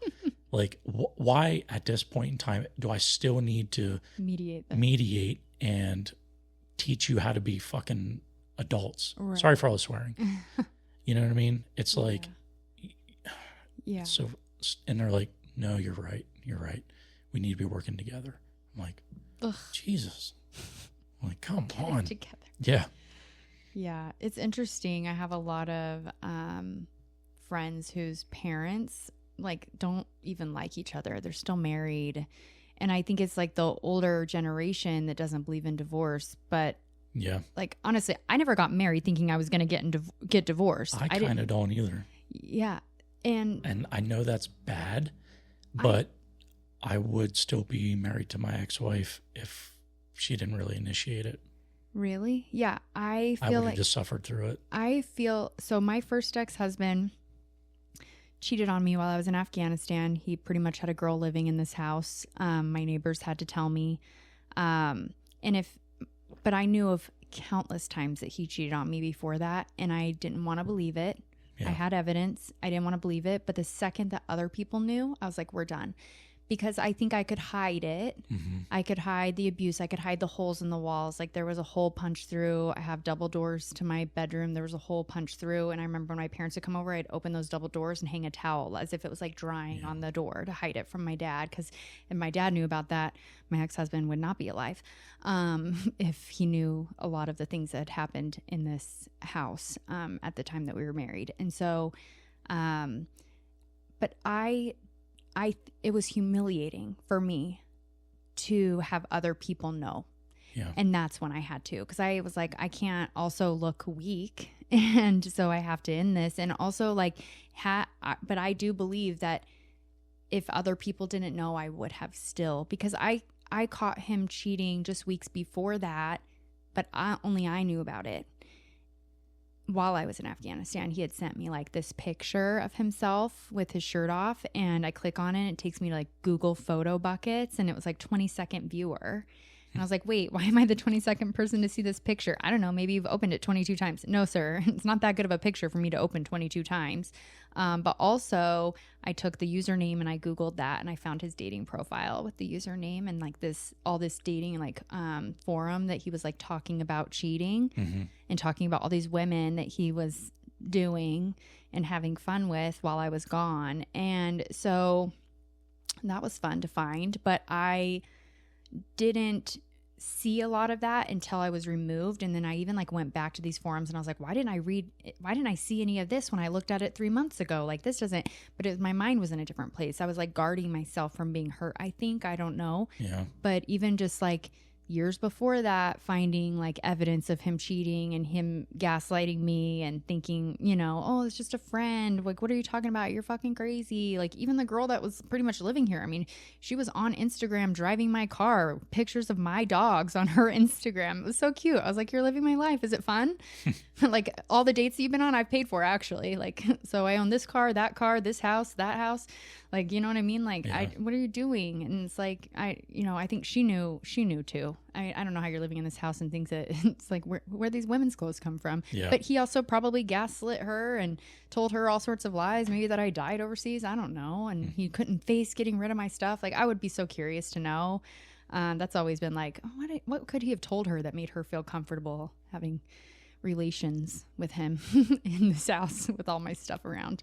But yeah, I think I would have, but I believed in marriage. I believed in my vows. I believed in that. Same with my second marriage. I did not want to get divorced, but I can read parts of my story.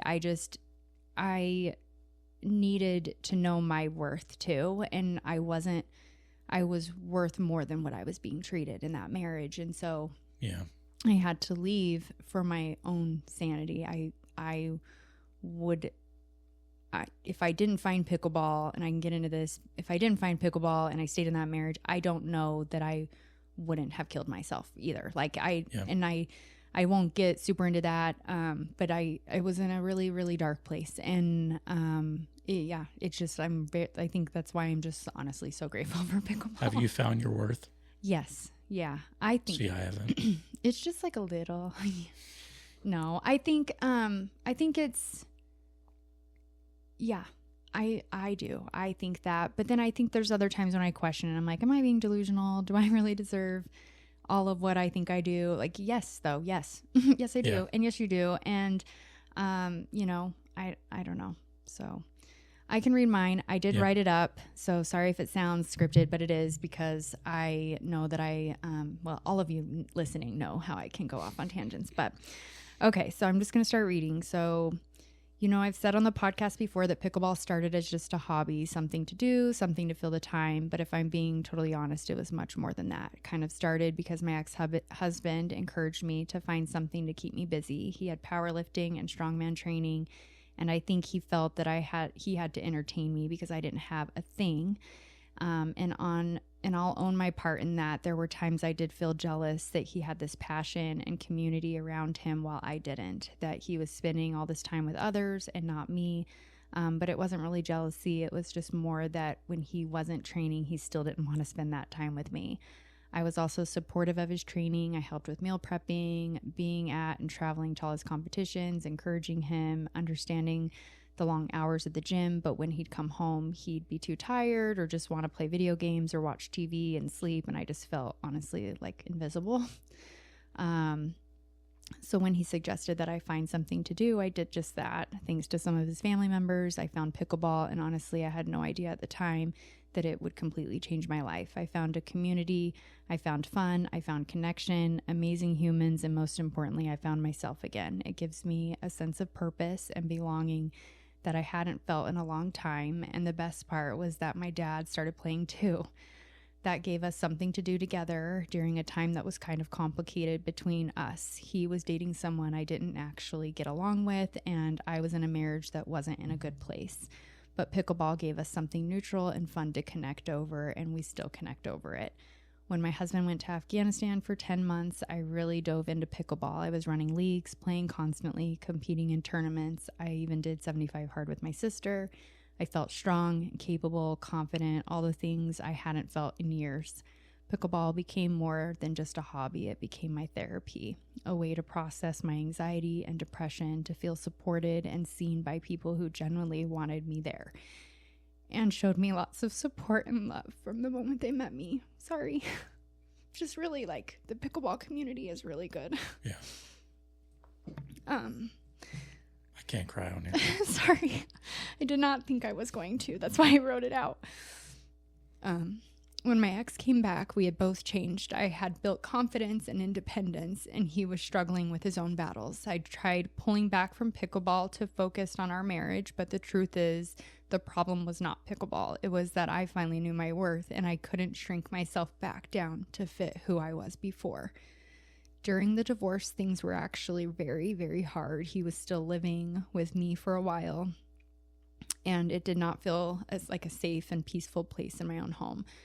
Pickleball became my escape, my sanctuary, where when I was on the court, I wasn't the girl going through a divorce. I was just me, confident, capable, surrounded by people who made me feel alive again. Sorry, and really, I get emotional over the people because that's really what it seems crazy, because I think a lot of people make fun of pickleball in that it's just like this fun thing, but it's just a lot more than that. And it is a fun thing, and it is athletic, and it is exercise, and it is all those great things too, but it's just the people are really like what I have appreciated the most about pickleball. Pickleball literally saved me. It pulled me out of some of the darkest mental places I've ever been, the anxiety, the depression, the loss of identity, and reminded me who I was. It taught me resilience, gave me confidence, and connected me with the community that still lifts me up every single day. So that's what I wrote. Which, yeah. So be proud of writing that. Yeah. It's powerful. Yeah. Thank you. It's very heartwarming. The community, I know we talked a lot about that last week. The community is really like what it is about. And I know I've talked about this before, is I didn't ever have like a thing growing up. I wasn't in sports. I just didn't. I did school. I hated that. I mean, I was good at school. I hated in school because I was bullied, and I didn't feel like I had a community there. I grew up here in Utah. I was not Mormon. I wasn't ever Mormon. I wasn't raised Mormon. But I also didn't drink in high school. So I just felt like I was this girl that was kind of in between. So I wasn't like a partier, but I also wasn't Mormon. So I just never felt like I fit in with a group of friends. And I feel like in Utah, if you've grown up here, it is either like one or the other that you are. I remember my sister made the cheer team, and she came home one day and she was like, oh, all the cheerleaders are either like Mormon or like slutty. And my mom's like, well, which one are you? And she's like, I think I'm Mormon. And I was like, okay, that's good. I'm fine with that. So it just, it was a long time. It was like a lot of my life. I never felt like I fit in. I hung out with my parents a lot on the weekends. I was very close with them. And I can get into that another time. My mom struggled with alcohol from time to time. I still have a little guilt calling her an alcoholic because I don't necessarily know if she was, but she definitely had her struggles with alcohol. And when she drank, she was not very nice to me. So, sometimes that wasn't always the best place for me either. Yeah. So, yeah, I think when you mentioned that when you moved out, you had a better relationship. I remember there was like a day, I think it was the night before Thanksgiving one year. My mom had been drinking wine, and that's usually when she would be in like bitch mode. And she had said some mean stuff, and I was like, I don't actually live here, so I'm going to go home. And my dad was like, take me with you. Like, nope, you chose this. So, I don't know. So it's crazy. It just goes to show you never know what somebody's been through, what they're currently going through. And so just be kind to everybody, guys. But that's what the pickleball community has been to me. And I wonder if it's like this all across the nation when it comes to pickleball. I feel like it is, only because of when I've traveled for tournaments, you talk to people and they just have this appreciation for the sport. And I don't think that you have the level of appreciation for other sports that you do. I think it is because it's the community that's around. You're not playing basketball or hockey and have the same community, I don't think. Maybe you are. I don't know. Maybe you are. It's tough. Yeah. You've played other sports though. Was there that? Well, I played baseball, 8 years of baseball back, during grade school and then all the way through up to high school. So as an adult, have you played other sports? Because I think that's slow the pitch difference, softball right? in the military for a little bit, but not at a major competitive level. And that's different though, because the people I played with, I work with. So I already had that community that was built through the military. So yeah, I would be curious if any listeners like have played, like I know there's a lot of women in pickleball that play softball or have played softball and have kind of gravitated, and so I've seen, like, I think there's a couple of women I still play with that still travel for softball, and they've got these like great communities, but honestly, I can think of one person that comes to mind. It's Emily Franson. She also travels for softball, but she is also a person that builds that community. So I don't necessarily know if it's softball or her, because she is good at bringing people together and bringing friends together. And so I don't know if that's necessarily softball or her. And so I'd be curious if there's other sports. I'm curious because Justin, him and his wife played professional. Oh, yeah. Oh, his wife did too? Mm-hmm. They traveled the nation. Okay, I didn't know she played. Going disc golf. And I wonder if that level or even that community is connected, I guess, as much as I feel that pickleball is. Yeah. Huh. I'll have to ask him. Yeah. I did not know that about his wife. I thought it was just him, and then she just traveled with him. I'm sad that she's not into pickleball then. I guess. Do they have kids? Mm-hmm. Oh, maybe that's why. They have 2 boys. Yeah. Yeah. I think they train together. Oh. I don't know if she plays any leagues or anything like that. Oh, but she's played pickleball? Mm-hmm. Oh, maybe I just haven't met her yet then. I'm sad. Ugh, Justin. I'm going to talk to I'm playing in a tournament with him this week, so I will talk to him about that. Yeah, he's we're doing the Logan team tournament. I actually have 3 of those I'm doing this week. It's the Nightmare at the Pickler or something, like the Halloween. Yeah. So it's supposed to be me, him, Bonnie, and George going to Logan for that one on Wednesday. And then Thursday I'm playing at the Uinta one with Brooke. And now I'm getting my teams mixed up. Tim, and I think it's him as well. Actually, I gotta look. I think it is him. And then so I'm playing 2 with him. And then on Saturday, me, Bonnie, Tim, and Zach. And you guys keep an eye out for our costumes for that one, because it's gonna be funny. I'm excited. Nice. Anyways, so yeah. And then let me read this story from, actually we've had them on the podcast, Tim and Jessica.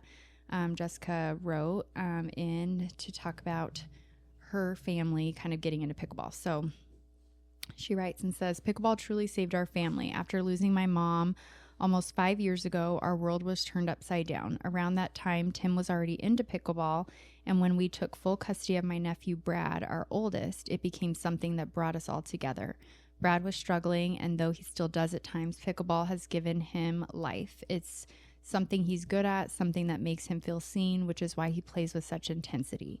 Both my boys were once quiet and awkward, but through pickleball and soccer, they've really come alive. Even Tim, who has always been quiet and reserved, has built a wonderful community of friends through this sport. We all play together now, and I love both playing and watching. Honestly, without pickleball, I don't know where our family would be today, and I mean that from the bottom of my heart.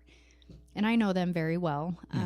And so Brad, actually, her mom had custody of Brad when she passed away. And so they took on custody when her mom passed away. And Jessica's pretty much raised him since he was a baby as well with her mom. And so, but I did see that. I've seen that in all of them. I would have never used the word awkward, but it makes a lot of sense. I love them. But yes, I think pickleball, I mean, especially Tim, I've talked about this before. He was just really quiet, and he still is quiet, but I also see him talk about something he's really passionate about and open himself and be vulnerable to accepting this new community of like friends, and I feel like he's come into his own since finding pickleball. And he mentioned when he was on the podcast a few weeks ago that he had other sports that he was into, like golf, and I know he was on the golf team in high school, but I just feel like that's not this. It's this whole, I wonder if it's just pickleball. I don't know if it is, but there is something very special about pickleball and its community that really just, it's a little bit of magic, I guess, in how it brings people together. And So if you're listening out of state, let us know about your community. Yeah. Your local community. Yeah. I would love could to be know. interested in hearing about that. Yeah. All right. I think we're at 2 hours. Yeah. So that's all I really had. But yeah. Yeah.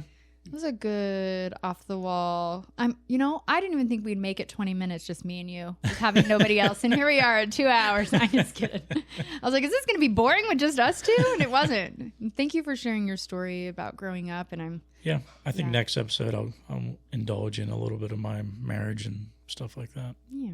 So.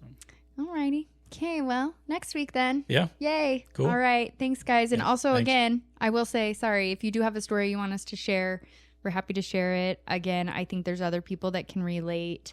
And so if you feel like sharing your story would be therapeutic or help somebody else, definitely write us on social media or text or email us. So, all right. Thanks, guys. Yeah, thanks. Okay, see you next week. Bye.